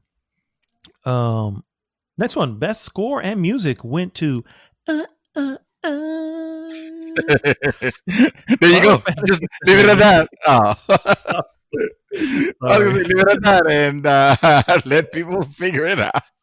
figure that shit out. No, Um, definitely. What's the name of the nomination again? Oh, Score and music, okay. best Score score and music. music. Yeah, yeah. Yeah. Final Fantasy VII, hands down, probably one of the best soundtrack of this year. They they had a. It was gonna be a tough job because right, because we're thinking, well, this is music that we have already heard. Hmm. And they just kind of had to do something special, with it. Or rather, in my case, I was kind of skeptical in this game I was during too. its I was too because development. yeah, I was I wondering if it was was too gonna first. Yeah. capture. I was wondering if it was just gonna capture that all feel that that nostalgic feel of the music that we have already heard Mhm. on the game, and not only it did that, but it did that in such a innovative way. Like it kind of remixed a lot of the tunes that we know and love and made them into things that are really cool. They evoke the like you've heard this before, but you've never heard it like this. Yeah. And they nailed And, it. and and I think they did an amazing job in holding on to how it felt, Yes. but bringing it to, I mean, and this happens right at the beginning, um, where Yep. where Cloud is going into Shinra building. Oh Hmm. no, not Shinra, in the macro reactor. Just that immediate music, which I will never forget because it was the way the game starts, the very beginning of the game when he jumps off the train and everything, and it's like, Yeah. man, it was already going, and the music at that point was already going, and Yeah. that same feeling, it was like, you know, and I was just like, oh my god, this Yeah. is it. This is exactly, you know what I mean? And they nailed it. They nailed it. They could not have nailed it any better. And Yeah. Square, do not fuck it up from here. That's all I'm saying. I will say it. It was uh, a little bit of spoilers on what we're talking about of the. It didn't get Game of the Year, but I'm okay with it getting this because if there's anything that would have completely 100% nailed, aside from being the best RPG that came out this year, of course, it is the musical score. Absolutely, Yeah. no Best doubt. RPG for sure. For sure. Because it sure Yeah. wasn't Cyberpunk. Next one is It still hurts. It still hurts. best art direction. And that goes to Ghost of Tsushima. And yep, Finally, again, they win something. and hey, they nailed it. They Yeah. nailed what ancient Japan could possibly look like in your dreams. You know what I'm saying? Is what it was. Yes. That's a beautiful, gorgeous, gorgeous art style. Mhm. Best narrative goes to, of course, The Last of Us Part Two. We knew that one was coming. No doubt. Best game direction, The Last of Us Part Two, and of course, Game of the Year, The Last of Us Part Two. That pretty much swept the last few. By Nomination the end, by the easily. time we got to by the time we got to that point in the show, it was like, look, just keep Neil Druckmann on screen because this is just gonna go back to him anyway. Um, but Wow. yeah, those were the winners of the majority of the categories that we care about because What What do we think about the?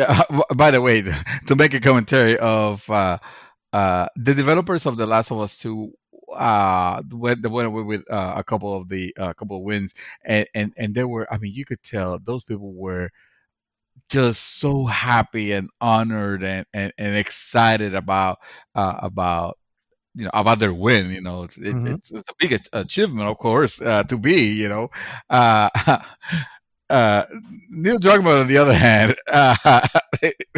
he just felt like it's like, oh yeah, another one of these. Okay, Yeah, so, yeah. it Just does. put it there in the pile, whatever. Yeah, I can definitely agree that it does come off that way. But I've seen him in so many things that he's always the same, and I'm just like, Yeah. he just looks like a guy that is always just like smoked out recently. You know what I mean? Wasn't he taking selfies? Oh no, not selfies. He was taking a picture of. I think it was when one of the awards that went live years and years ago, when they had the iconic person in games or something like that. It was like it was meant to honor someone, and he presented them. I don't remember who it was. I want to say it was probably Sid Meier's. No. And anyway, the thing is that he was there on stage after presenting with his camera phone, just taking pictures. Just taking pictures. Like, you don't think it's gonna be enough of that, of those, online with you in them? Like, do you need to really? Yeah. Yeah. It was yeah. He like I said, he's kind of an oddball. He's kind of an oddball. But yeah, I can see how it would come off that way. So. Yeah. No, my actual question to you was going to be like, what did we think overall about the show? Like the second part of what I had was actually some of the announcements. I don't know if you wanted to. Oh, okay. Well, you know what? You might take because my next piece has to do with a particular game from the announcement. So go ahead and take that. Start with that, and I'm going to take a quick pee break, and I'll be right back. And you can continue. Go. Okay. So the this guy. So the Game Awards 2020, the biggest. I'm still here. I'm listening. I'm just gonna mute you because you don't need to hear. I don't need to hear, sir. Make sure you wash your hands. Thank you so much. Yes. Also, big on the show, of course, were announcements that they always show. If that's one thing we can always expect from Jeff Keighley is to get major game announcements, updates, and stuff like that throughout his show. And so I'm just going to kind of roll off through some of them here, and we'll talk about whatever we want at the end. First off, a new character coming to Super Smash Bros. Ultimate, and that is in the form of Sephiroth himself, the One-Wing Angel. Then, of course, sorry. Okay, I'll go back to washing my hands. Thank you. Then they showed off. Finally, we got to see what the developer for Xbox, The Initiative, have been working on, and they have been working on a Perfect Dark game. The game is still early in development, as we know, but they showed off some more like a teaser trailer, and so. Perfect Dark. The next one is Mass Effect. They didn't really say what Mass Effect is. Mass Effect 4 or 5 or Mass Effect colon. The Beyond Space. I don't know. It was just Andromeda. No. Yeah, for real. Mass Effect. It's got to be Mass Effect 4 from the looks of it because it looks like it's taking place again in the Milky Way, and. They at this point it behooves them to completely retcon and pretend that Andromeda was just fan fiction. Yeah, forget about Andromeda. Don't bring it up. Yeah, don't. Yeah, so that's actually one news piece that includes BioWare. Microsoft Flights, I'll get to the next one. Microsoft Flight Simulator will be coming to the Series X. No surprise there. Back 4 Blood, which is from the creators of Left 4 Dead. Looks to be very similar to the same game. It looks to be Dead for Dead 3. Let's be real, yeah. They don't own the IP to call it Left 4 Dead, so they went with another 3-word title. Arc 2, that's apparently... stars Vin Diesel. Spotted his face immediately. I was like, "Whoa, that's Vin."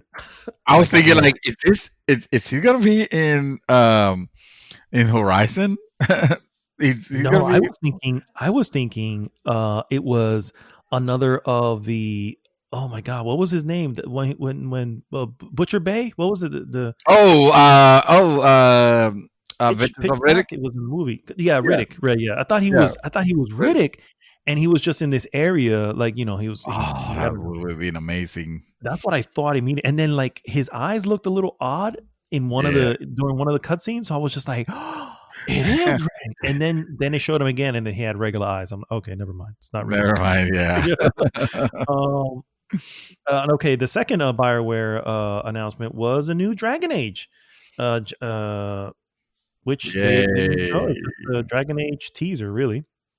Among Us gets a new map.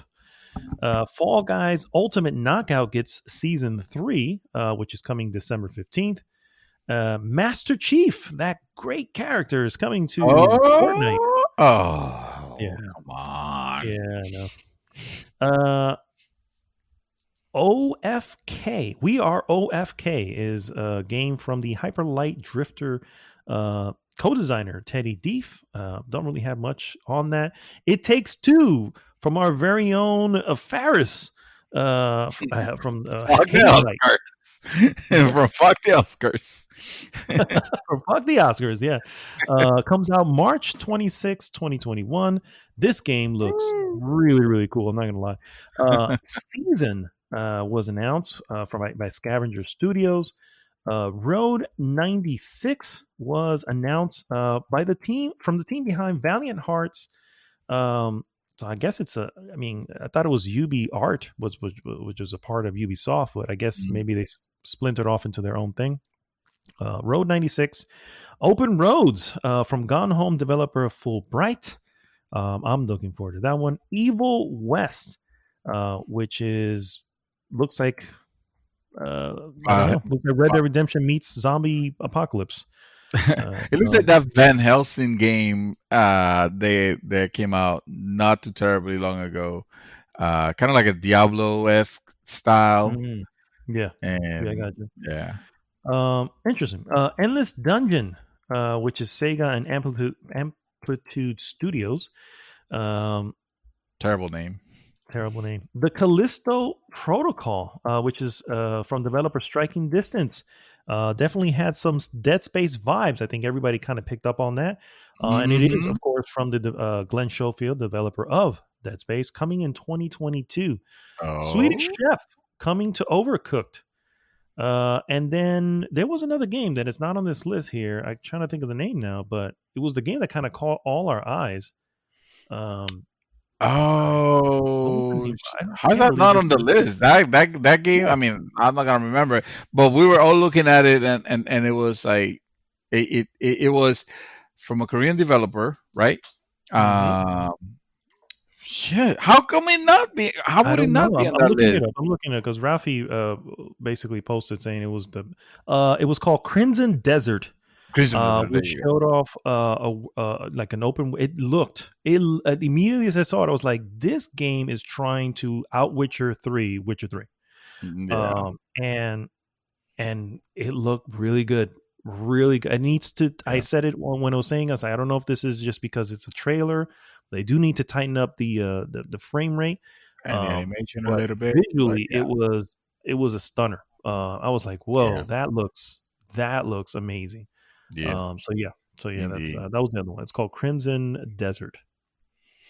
Indeed. Those were all the announcements. Those were all the announcements. Mm-hmm. All right. So one of them in particular, you guys heard about was the Callisto Protocol, which is from Dead Space creator. It's a new sci-fi horror. And this is the part that sounds horrific to me, actually. It is set in the PUBG universe. I know. The Callisto Protocol, the new sci-fi horror from the creators of Dead Space, is definitely set in the universe of PUBG. We just don't know how. We just don't quite know how right now. And I will add to that, and why. And why, yeah. Why does it need to? What universe does And now, PUBG have?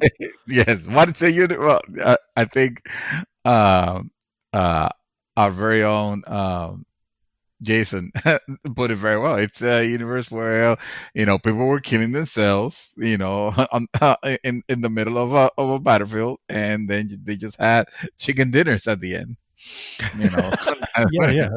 That's the entire plot of that universe. that is the universe. That is, yeah, that is the PUBG cinematic universe. Wow. Announced at the Game Awards 2020, the Callisto Protocol comes from Glenn Schofield and his new studio, Striking Distance, a developer set out specifically to create a narrative experience with the world of PlayerUnknown's Battlegrounds. However, the Callisto Protocol was shown off. The game looked to be more like Dead Space than PUBG. However, speaking to IGN, a spokesperson from Striking Distance confirmed that the game is indeed just a map for PUBG. No, that's not true. That's not true. Let me say it again. However, speaking to IGN, a spokesperson for Striking Distance confirmed that the game is indeed that same narrative experience and connected to PUBG, but wouldn't say exactly how. The connection could be very interesting, to say the least. Or it could be very stupid, but since they haven't even figured it out yet. Yes, exactly. They're just shoehorning them together, It's like,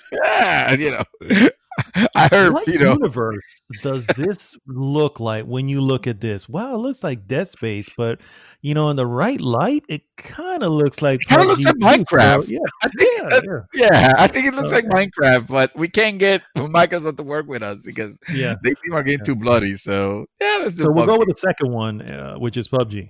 Yeah, I mean, it's better than going with Persona, I guess, right? Yeah, I guess. The connection. Okay, yeah. PUBG's background narrative has gotten increasingly in depth over time. Really? Am I reading this right? Including an appearance from Jonathan Frakes. Frakes, really? Among many other things. But Callisto Protocol is set on one of Jupiter's moons in the year 2320. Whereas the battle royale is based around the story of a multi-billionaire that organizes mercenary battles in his race fictional homeland. This could be an interesting one to explain. Yeah, it looks like Dead Space. We already talked about that. Yeah. Anyway, I thought that was an interesting piece to bring up, to say the least, because when we looked at that game and we were all thinking that, oh yeah, man, that feels like Dead Space, that looked like Dead Space. Never in a million years I thought I was gonna be here the next day talking about, oh, and by the way, it's related to PUBG somehow. That's like, exactly. I would never have put those two together at all. At all, yeah. All right, guys. My last piece here is kind of a big one. Last week, you guys remember hearing me, and I think that was our hot topic. It was Stream Wars. Really kind of praising HBO Max's decision to take its entire 2021 lineup and make it just available for everyone on HBO Max for a month. There is a time limit, of course, but it will also come to the theater. Interesting enough, doesn't look like interesting enough, it doesn't look like they HBO or Warner cleared this up with their partners before actually doing this. So from the top, Godzilla, first and foremost, Godzilla versus King Kong, or Legendary versus Warner Bros. Which one has the potential to be a standout in 2021?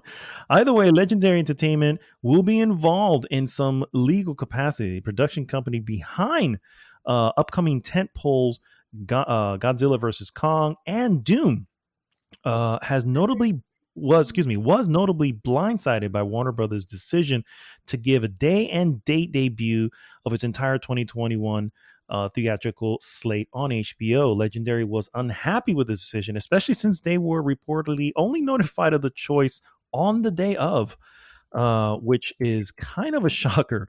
So they obviously looked towards getting some sort of legal action. Now, why would they?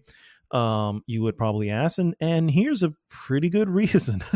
Legendary Entertainment has pretty much every right to do this. The company provided 75% of the roughly 165 million net budget for Dune, and about the same amount for Godzilla versus Kong. So to say they are the majority stakeholder is again an understatement. So, and it also made a decision without discussing Legendary and without providing an option to go with a third party alternative like Netflix, which was apparently willing to fork over 250 million for Godzilla versus Kong before Warner Brothers blocked the deal.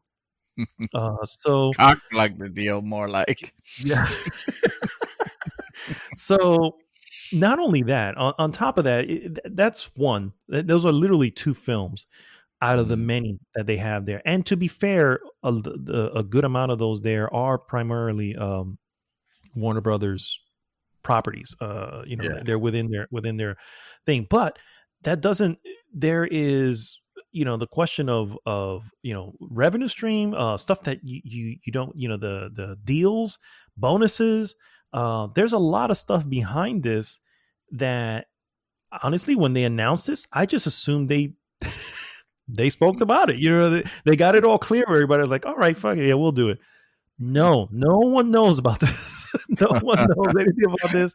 You would think when we're talking about it, when we even made it to the hot topic, or one of the main things of the hot topic last week, we were thinking, assuming, right, that, well, they got to figure it out already. Of course, they had already.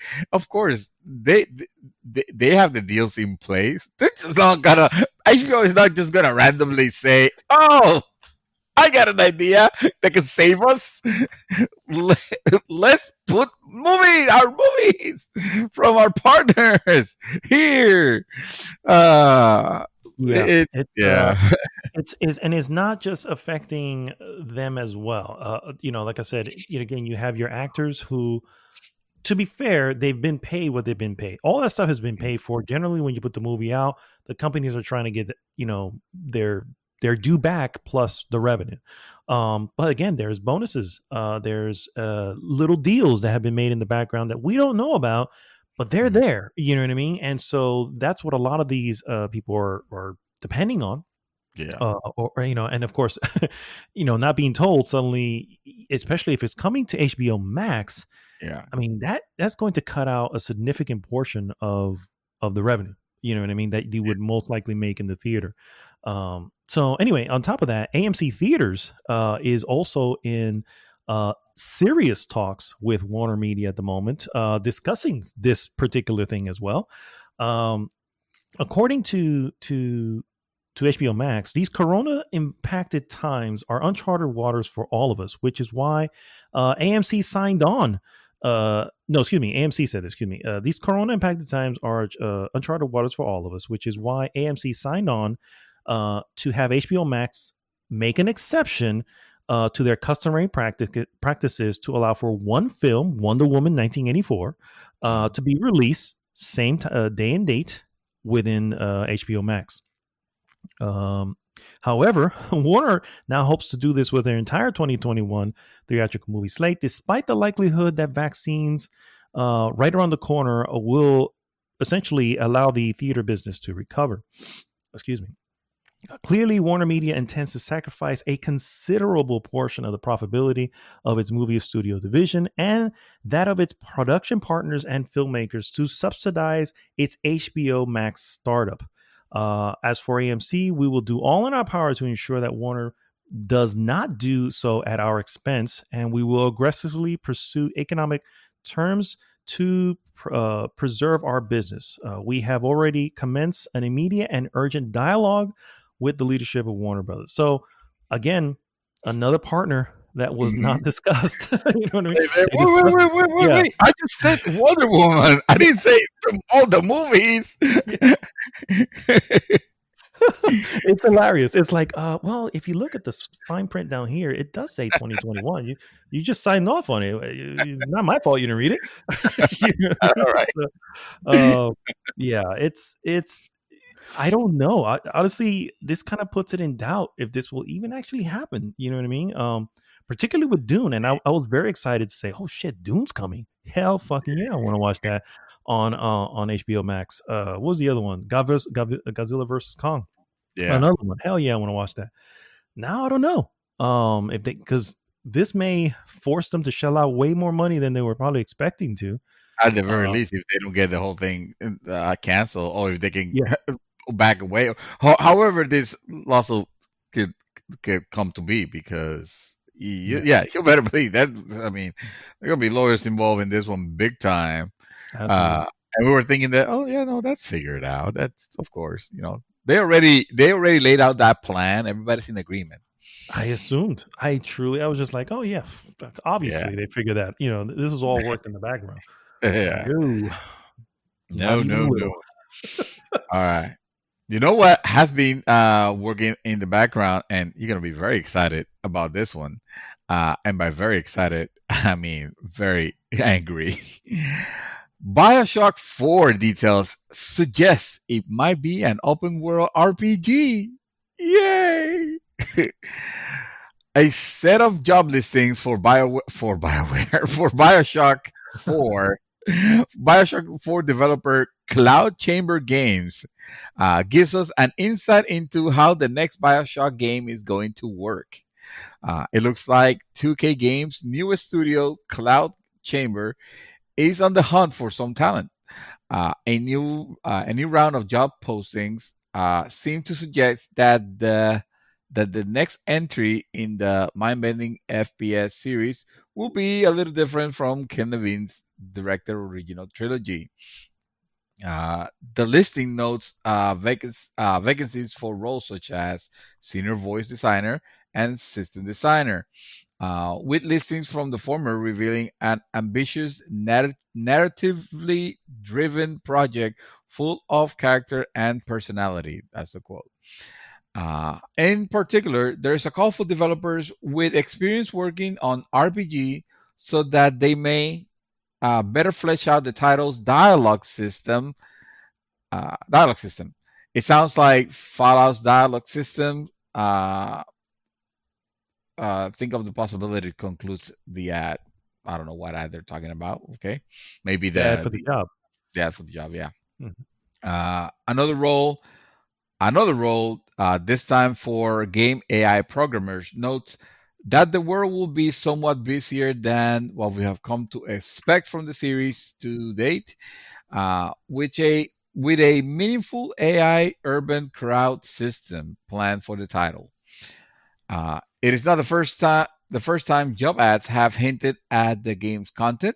Back in August, Cloud Chamber was hiring a lead environmental modeler in an ad that gave away some hints about the game's location.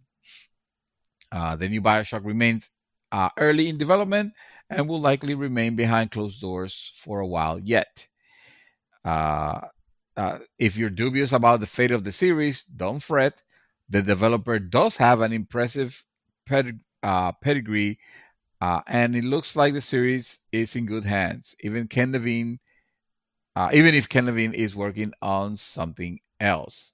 I'm trying to see what the pedigree of that studio is, but what's the name of the studio? Cloud Chamber. Cloud Chamber. Oh, Cloud Chamber, yeah. Well, we'll check for details on that and report back on it. See if it's so to answer to address your statement that I'd be upset. Actually, I'm not. The type of game is not as important to me as the level of story of the game, because right.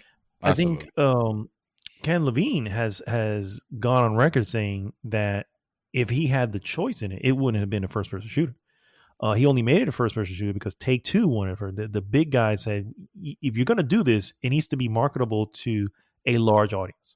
And so we need to include some sort of first person, whatever. It has to be some action based something, you know what I mean? And so that's so, you know, would BioShock be as great without that? I don't know. I don't know. But I do know that when I think of BioShock, my immediate impression, my love, is not the first person shooting mechanics. You know what I'm saying? It's the actual story. That was kind of terrible, actually. Exactly. On top of that, yeah, it wasn't a very good system. So the fact that they're going with RPG, I'm open world RPG, maybe not so much because I'm not big into having that many open worlds in my life. But yeah, that's the part where I was a little concerned. The fact that I was like, I don't know how he feels about yet another open world RPG. It seems like lately there are plenty of those already, and one in the BioShock universe doesn't necessarily inspire a lot of confidence on that tight narrative that the BioShock games have been known to have. But who knows? I mean, honestly, I'm looking at Cloud Chamber and I see nothing of their history here, sir. They have a lot of jobs. I have an article, but it's too long to delve into. It doesn't show anything as far as that. They themselves, like the individuals, may have experience. Oh yeah. That's what I meant. The team hasn't done anything at all. This is their first. Oh, this is the first. Yeah. So, but yeah. I'll say that's my last piece. So awesome. All right, guys. Give us a moment. We'll be right back with our hot topic.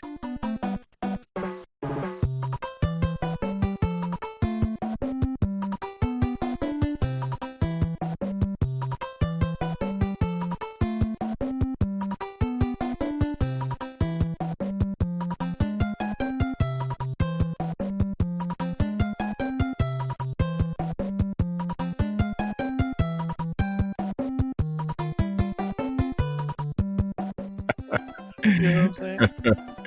Well, for all intended purposes, we are recording. I can see it. It says it now. It's moving. It's moving. I see. Yeah, I see.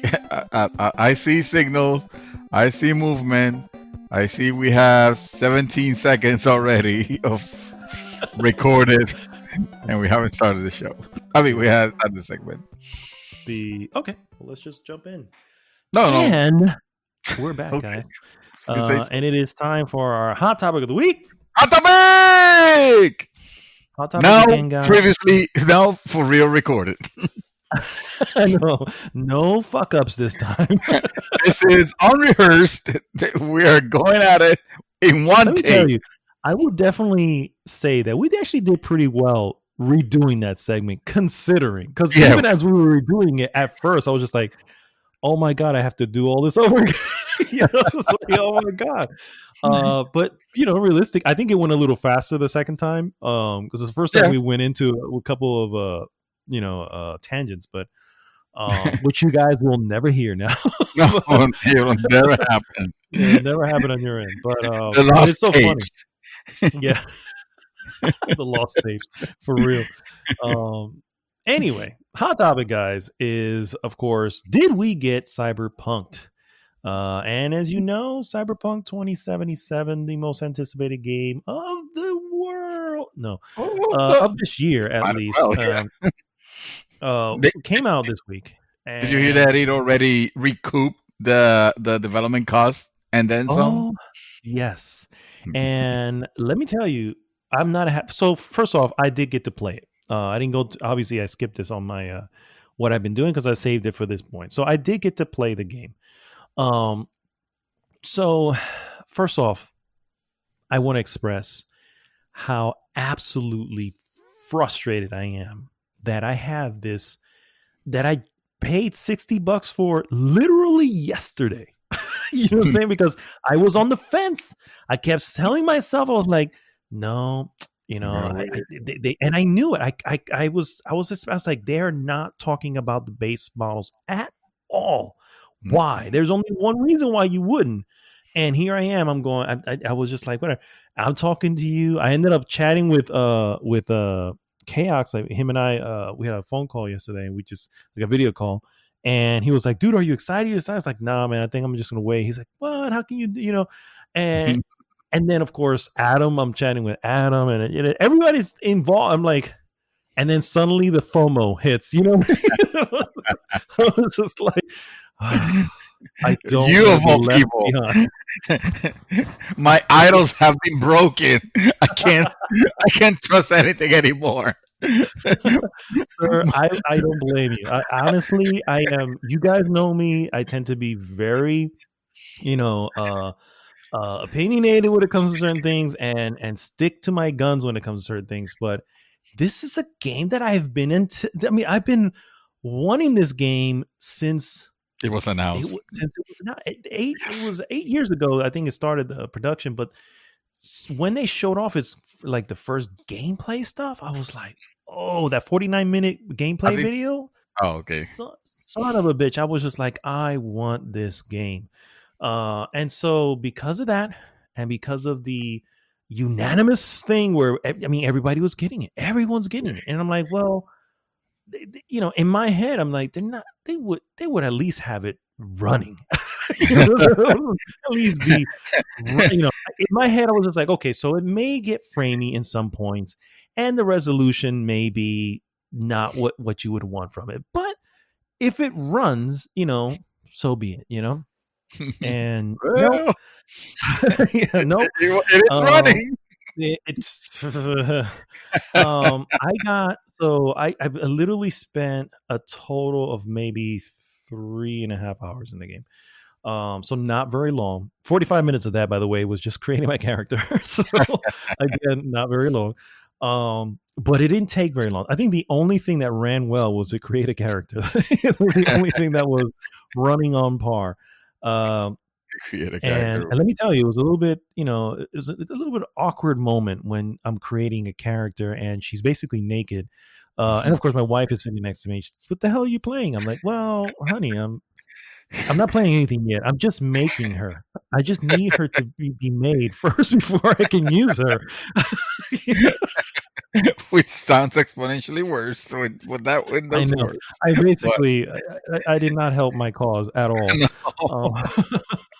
So I ended up going with the Carpo option, and I already knew this based on the Night City Wire stuff that the your background really is just that. Your background is not really where the game starts. The game starts for everybody in the same exact spot. It's just how you got there.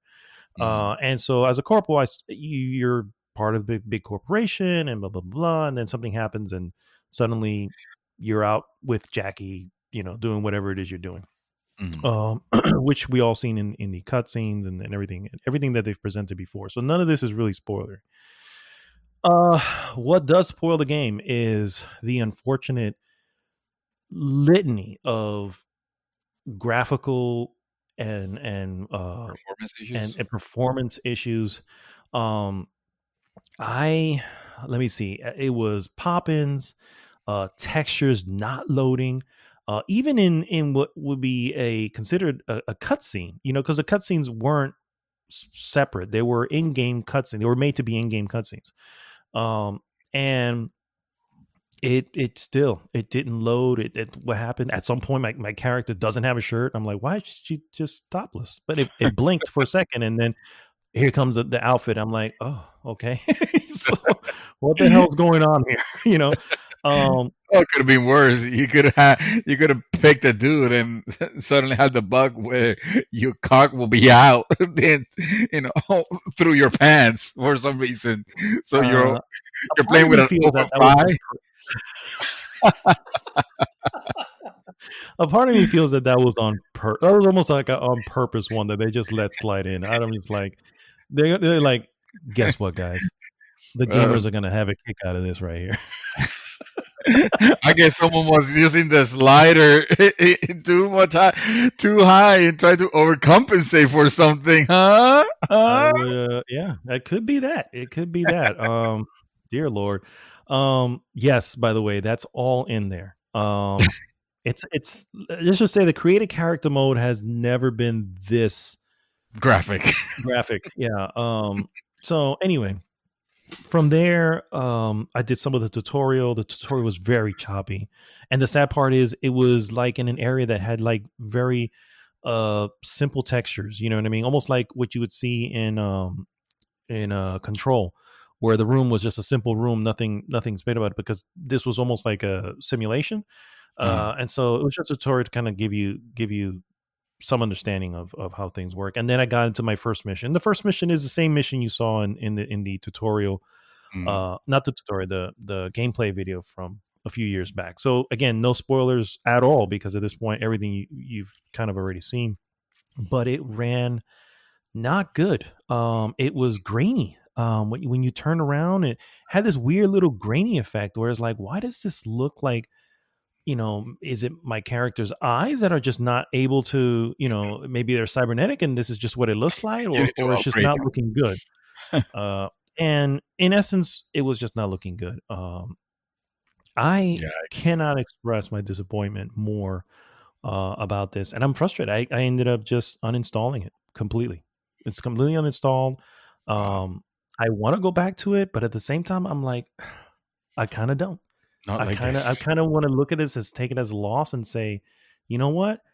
If this was EA, if this was Ubisoft, if this was any of the other ones that we're constantly on about, hey, you shouldn't be releasing games in this state, and we'd be tarring and feathering them. You know what I mean? And so here we are with CD Projekt Red, who I think you and I multiple times throughout the history of this podcast have put them on a pedestal when it comes to the level of support and stuff that they do in the game. And I don't doubt that they're going to fix this.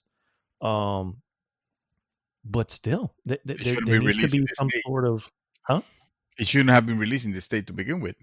Correct. And there should be some sort of what do you call it?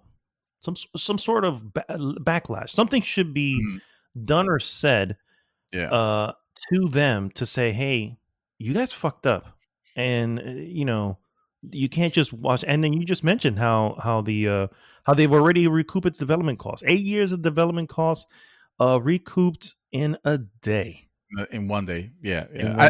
I think, and this is in no way to try to defend the situation here, but I think the way I see most gamers,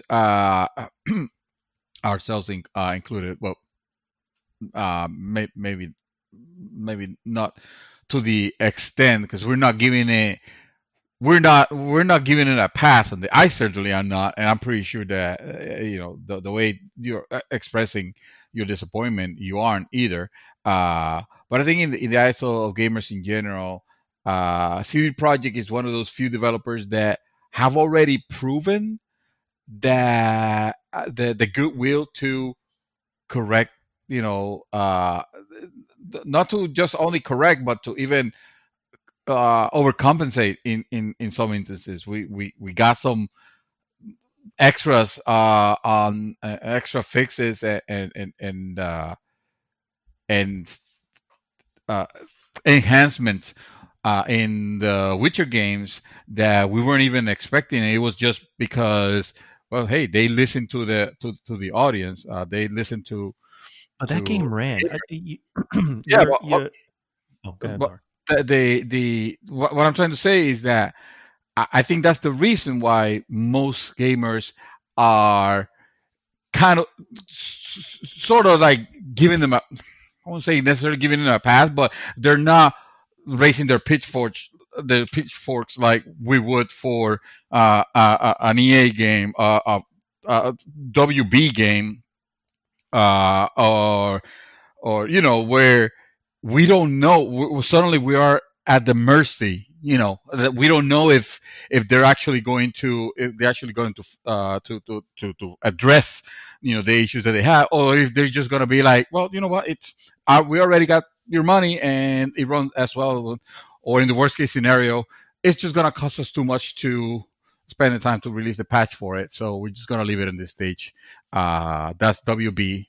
So That's also Skyrim. Yeah, that's PlayStation also 3. that's also that was also Bethesda with Skyrim on PlayStation 3. So the way I see this game is definitely shouldn't be released. They delayed this game so many times, and that became kind of like a joke. The fact that they're delaying it again. Oh, they need more time. Oh, now they're in crunch, even though they said they were not gonna be in crunch. That at one point they felt like, well, guys, we just kind of have to release it. And to me, the game is beta. This is actually beta code. This is not a final product. This is the final product. We probably will not have it until at the beginning of next year. To be optimistic, because I don't think this is something that we can fix, in a month. What all the No, problems that I'm it seems pretty to sure. have.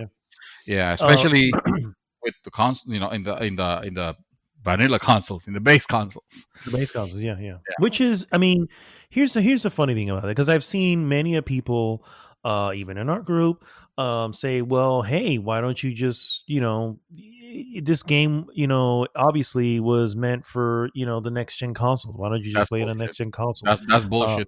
This game was not meant No, for next gen console. This game was announced for current gen consoles. correct. Not to mention, Oh, even if you have a PlayStation 5 or an Xbox Series X, when you go to, well, I don't know about Xbox Series, but I do know on the PlayStation 5, when you go into a PlayStation 5 store to order this, guess what? It says the PlayStation 4 version of Cyberpunk 2077. There is no yeah, PlayStation 5 version. no. It's the only version that there is. The PlayStation 5 version is not set to come out until like April of next year. So that's the version we have. And the PlayStation 4 Pro and the Xbox One X are not doing that much better. They still are chugging along this particular game. So it still has its set of issues. It's not like it was meant for them either. You know what I mean? So it's a fuck up. And the long and short of it, it's a hey, and it was. And I think the worst part of it is how telegraphed it was, because again, we had heard. The first thing I think we heard was that I think we heard this earlier in the week, that they could not use any footage of the game in their reviews. They had to use already released footage, so stock footage essentially that's already been released. That's already a red flag. Secondly, they can only review, I think, the PC version. They could not review the console versions. So it's like, what? What the hell's that? Again, red flag, and here my ass FOMOing it up. I still fucking fell for the shit. You know what I mean? And that's the most frustrating part, dude. That's the part where I'm just like, I can't with this. I wouldn't feel. I mean, keep in mind, you're gonna get this game anyway. Once it's at some point you're gonna play it. This is not a waste of money just because you got it now. As a fact, that's one of the reasons why I just, even though I knowing the problem, I just decided to jump on it. I just say, hey, I got the money now. I know I'm gonna play this game at some point. I can wait for it. I can wait for the patches. Maybe I can own it and test it and have it all tested out to see how it runs on my rig, so that when the real version that is not that is unfucked, it's there, I can start playing it whenever that might be, March, April, who knows.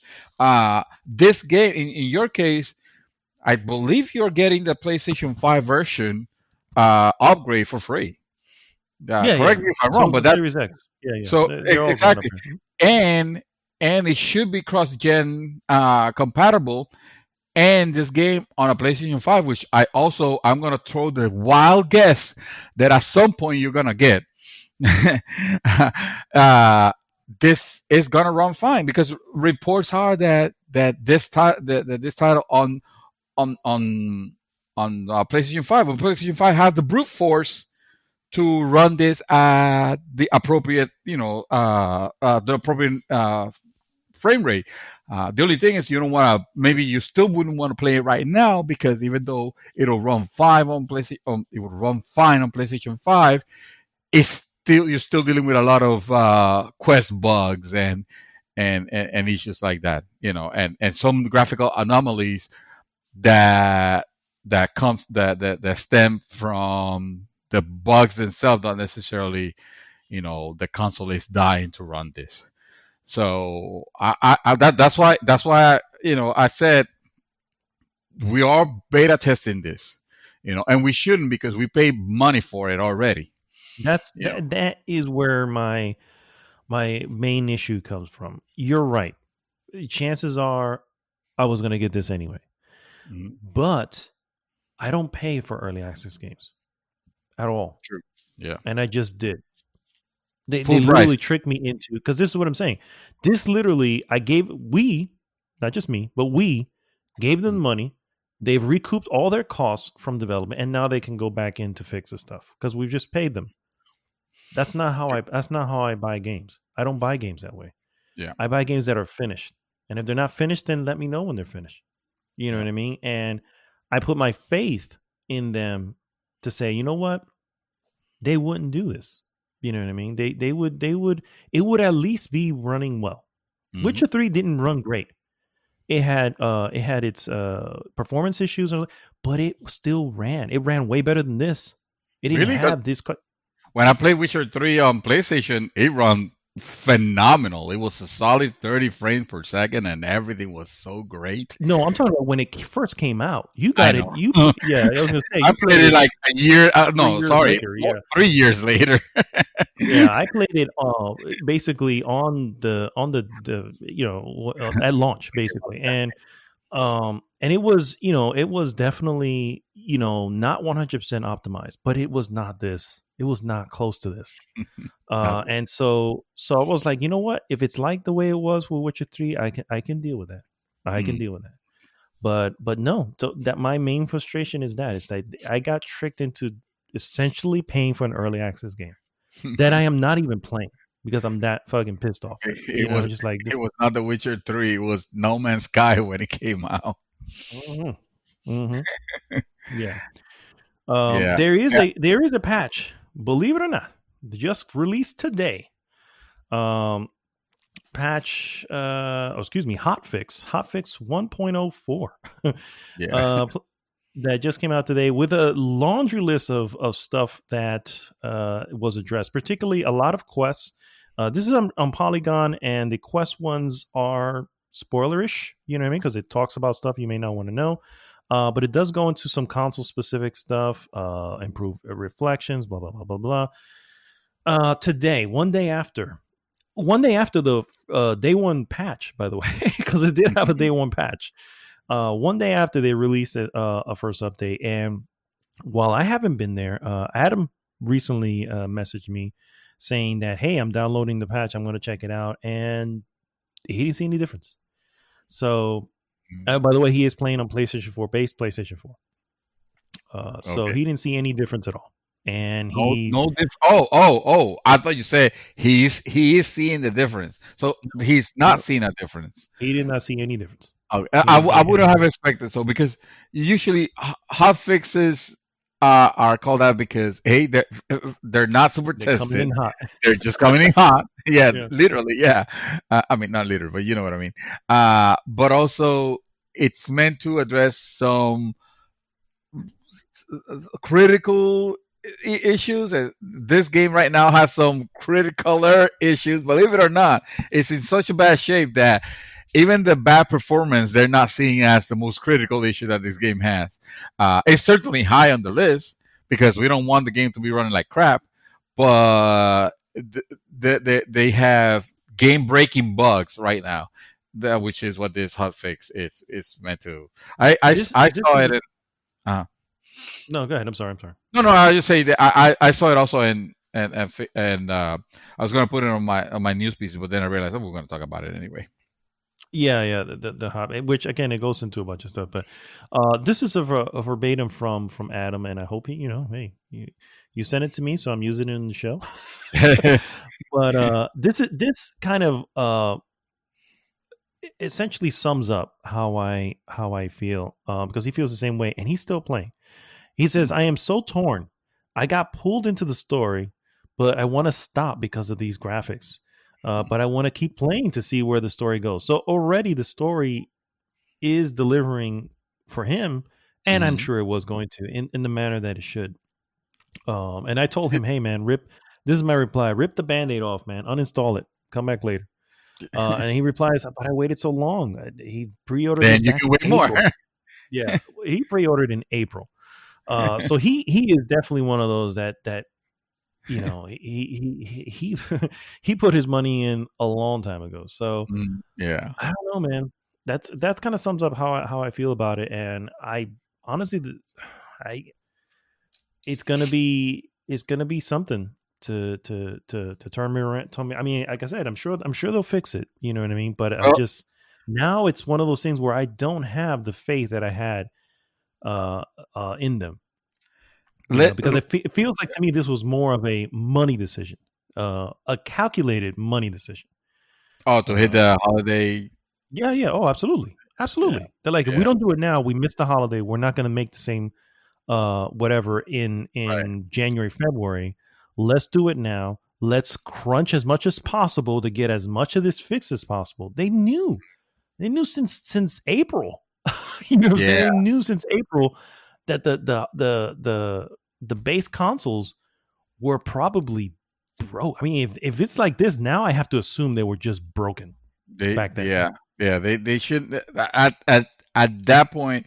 See, that's the problem with developing like in the middle of a generational transition.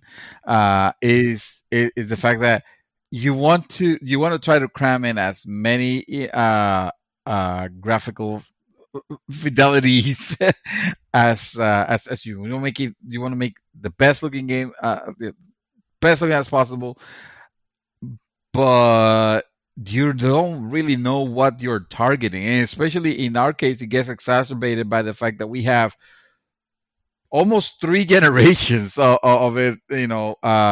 We have the base consoles, we got the The pro, upgrades. the upgrades, and then we have the next gens.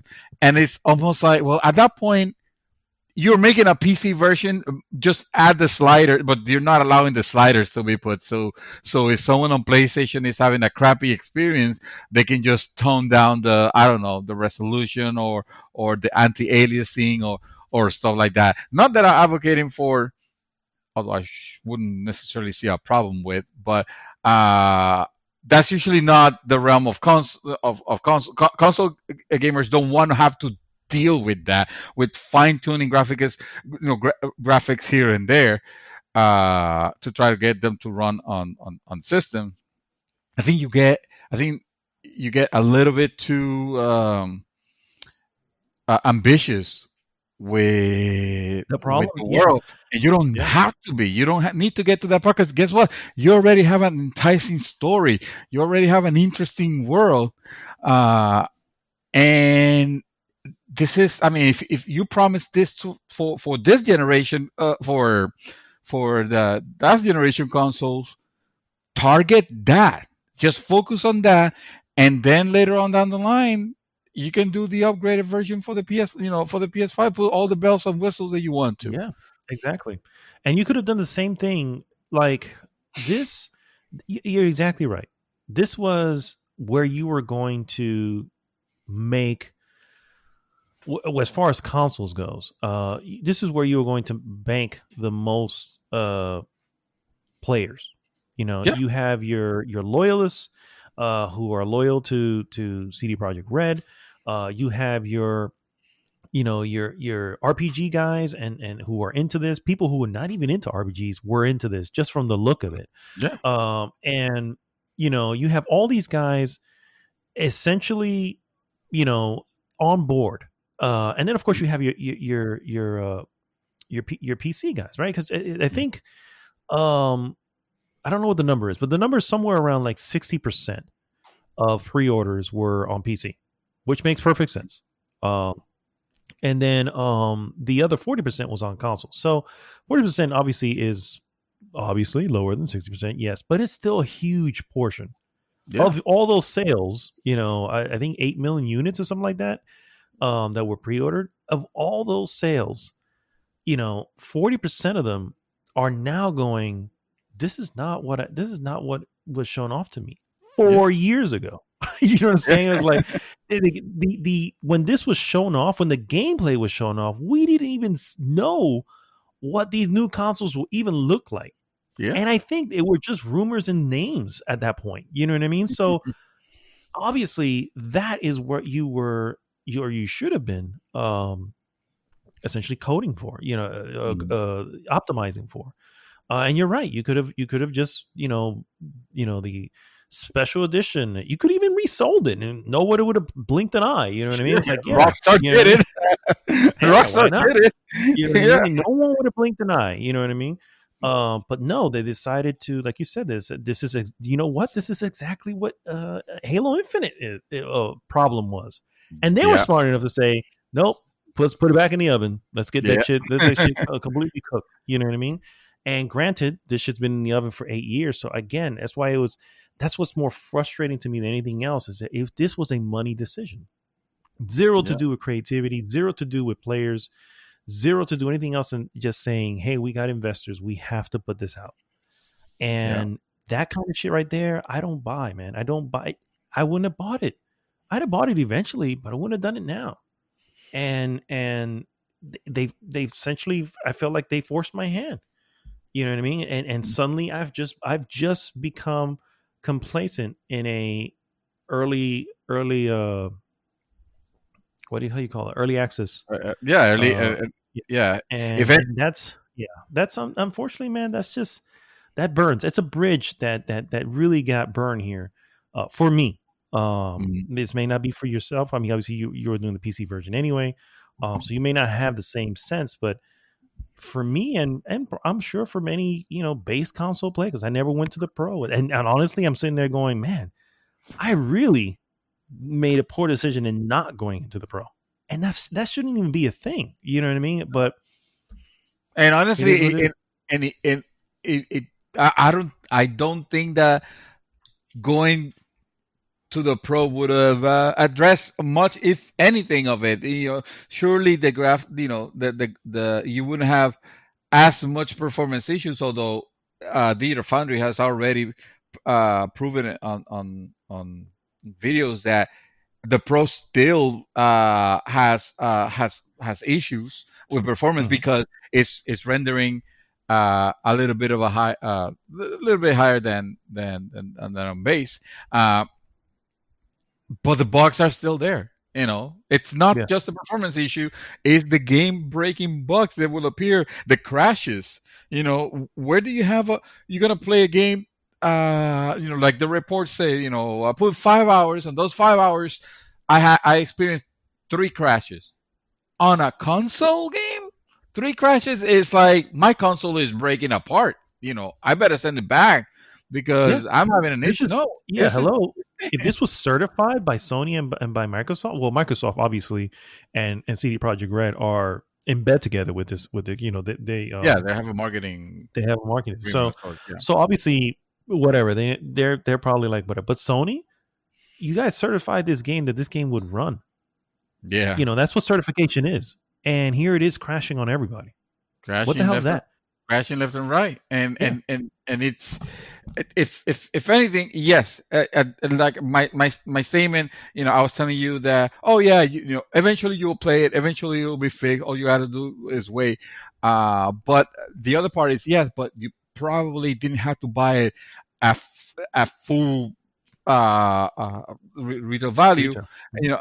Exactly, because maybe by the time it was fixed and playable, then that the game could have been like, I don't know, $40, maybe $25 in some crazy sale, because they've done it. My copy of Witcher, I had the PC version of The Witcher 3 that came in with one of the video cards I bought. I got it for free, and for some reason, I feel like with The Witcher 2 the same thing happened.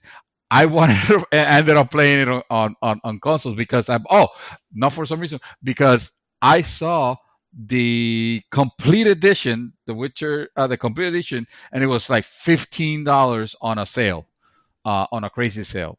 And I just went, no, I'm sorry, it was 25. By that time, it was 25. Now probably you'll see it lower than that, but it was $25, and $25 for all, The Witcher 3 and all the expansions and all like that, and all that, and I could play it on my TV and not have to worry about, I will have a consistent performance already because by that time it was super patched and super ready. Hell yeah, I jumped into it. I went ahead and had a blast. Um, the people from Digital Foundry were saying something along the lines of, yes, the game's in bad shape. It will be fixed. See, the project has done this before. When The Witcher 3 was released on base consoles, it was going through the same problems. How do you feel about that, sir? I disagree. It like I said, this is not how Witcher 3 was released. Right. It was not how Witcher 3. I'm actually looking as we speak right now because I saw the base PlayStation thing, but I did not see the Xbox. Oh my God! Base Xbox One. Oh. Xbox One is out already. Oh, no. The base Xbox One version. Yeah. You're talking about because Digital Foundry did it on the PlayStation. They said they were going to report on the Xbox. Yeah, it's out. It's out already. It's absolutely. It's even. I feel bad for anybody with a.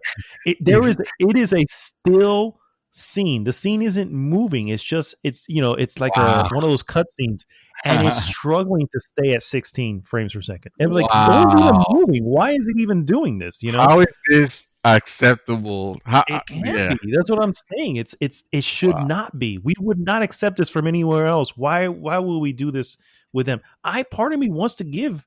I don't know if I can because I got it from the fucking PlayStation Network, and God knows it's impossible to get anything from them. But part of me wants to say, you know what? I want to get a refund. I'll pay for it.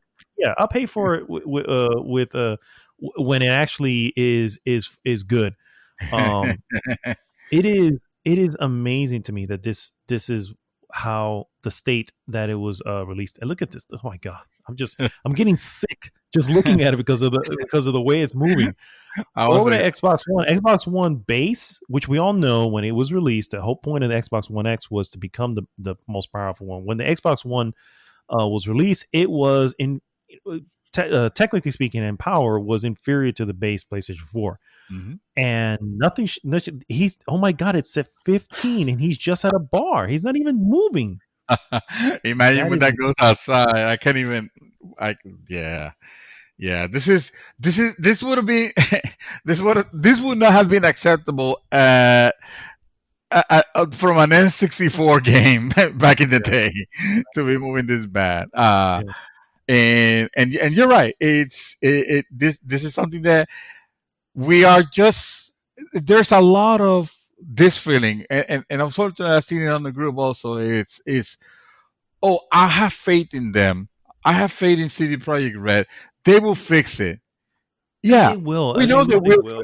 We know they will fix it. That's not the question. At least, yeah, exactly. At least we can rest assured on that. Or I mean, nothing is 100% secure, right? Sure, right? Just look at what happened with Skyrim. But let's say I will. If I it's a calculated risk that yes, they to say yes, they will fix it. But that's not the point. The point is it shouldn't have been out like in this state in the first place. This game could have actually benefited from probably another year in development. The problem is I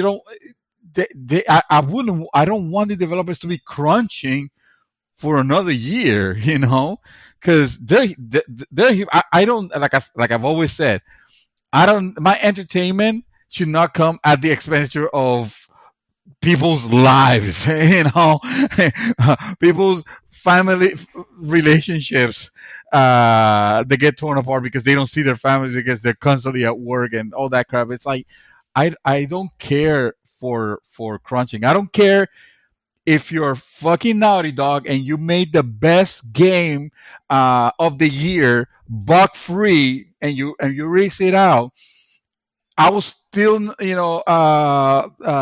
be happy at the fact that yeah, you did it, but by being a shitty company that is exploiting your employees with like ridiculous crunch.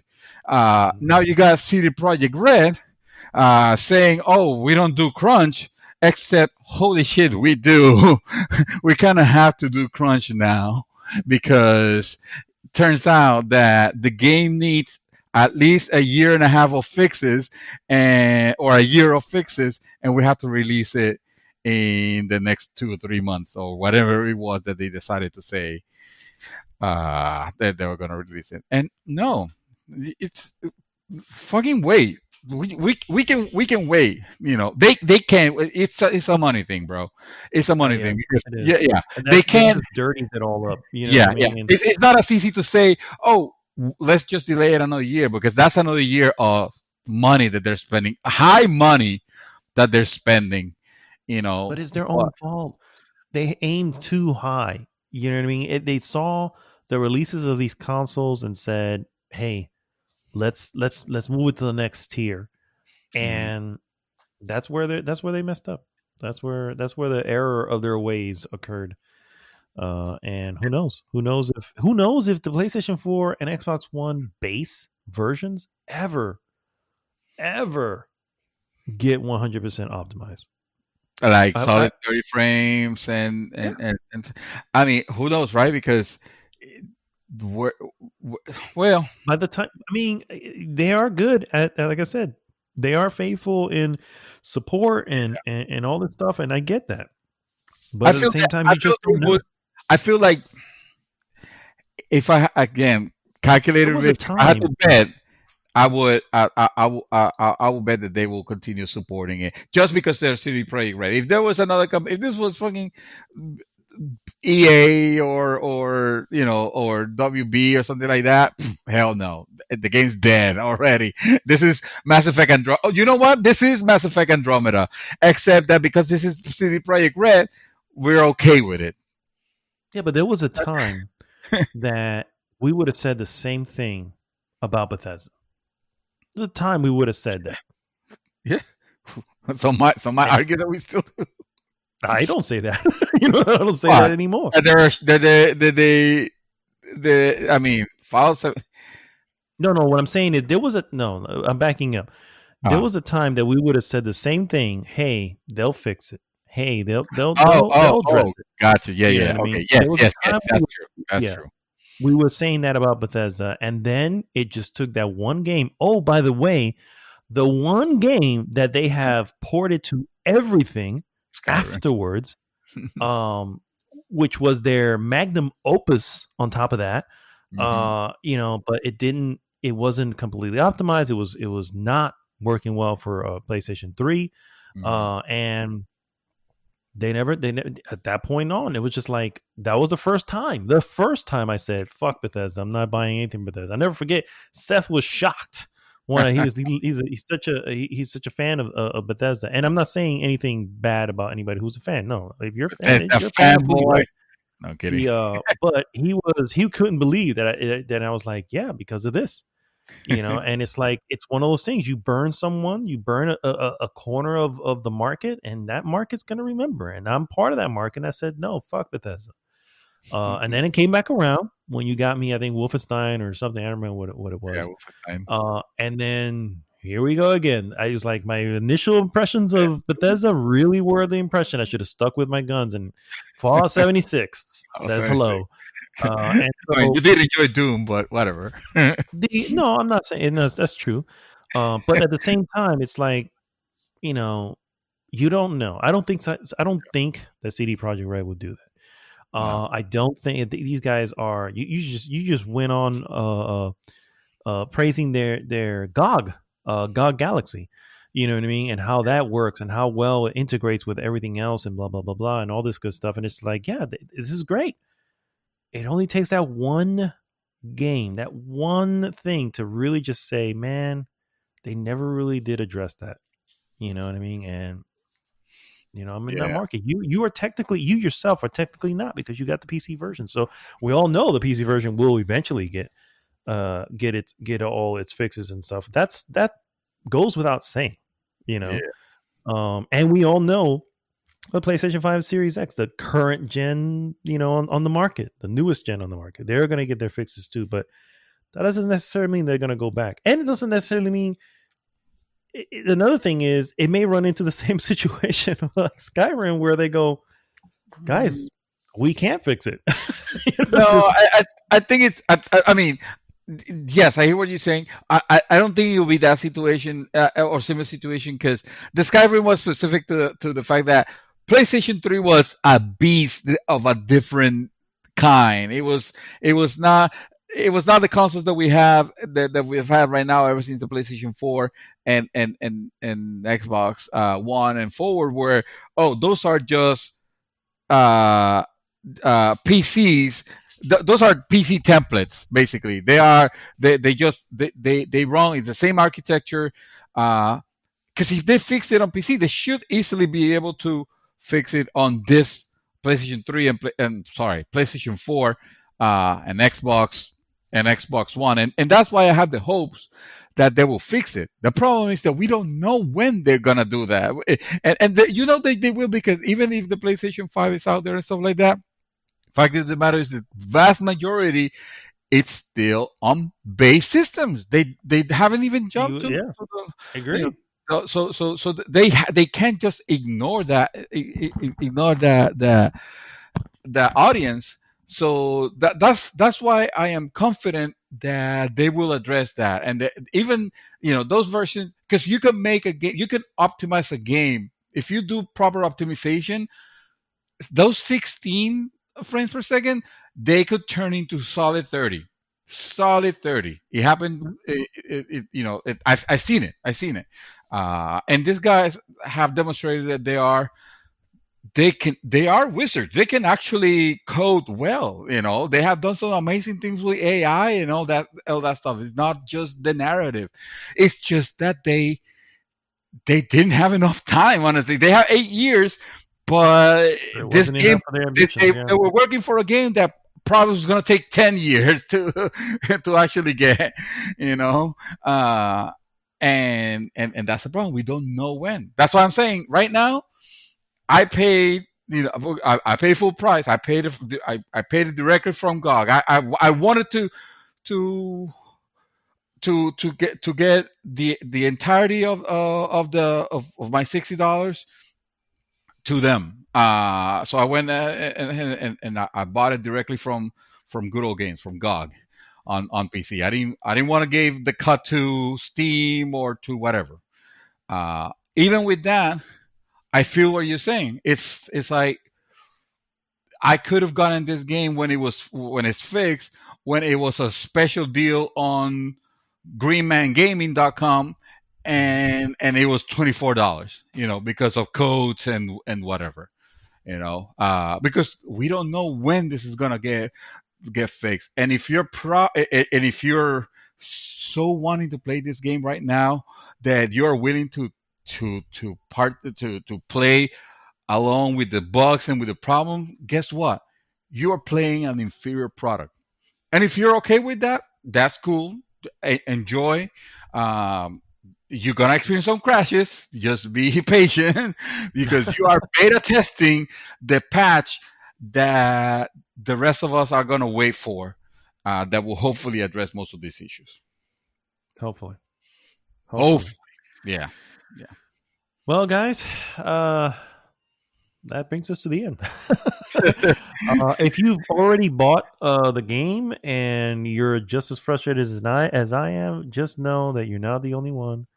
And just know, if you're not familiar with CD Projekt Red, they are good. They have a proven track record to address these things.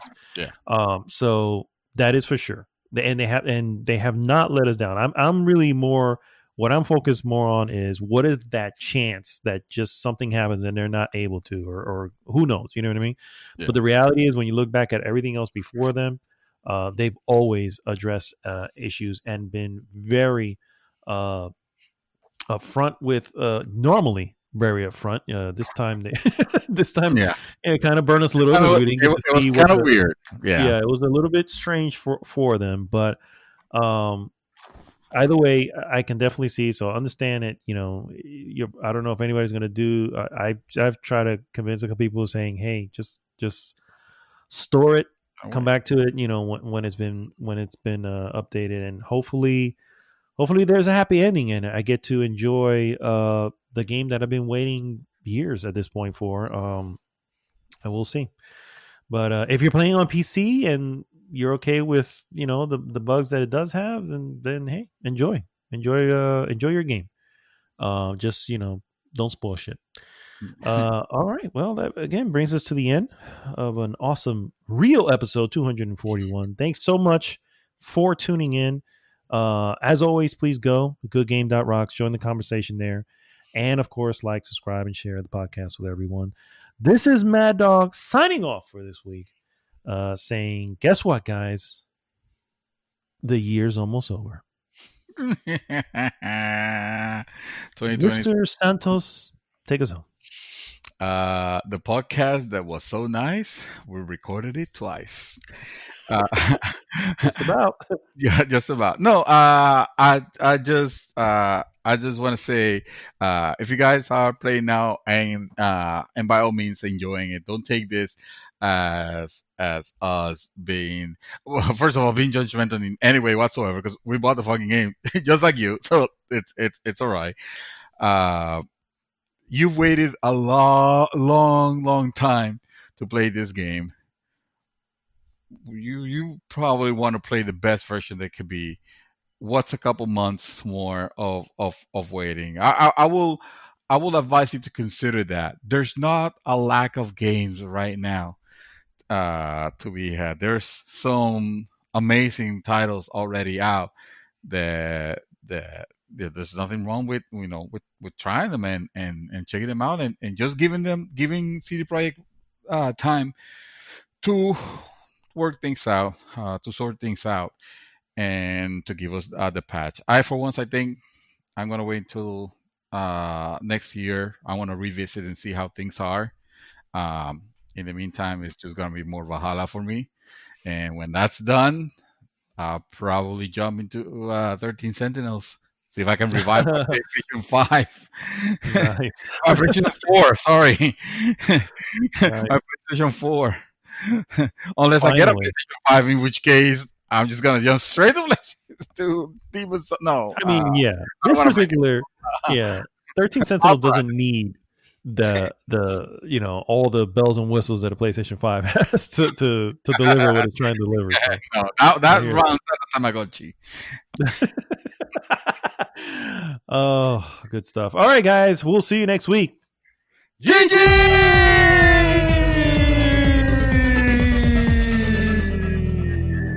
Did a thing. NVIDIA, fuck you.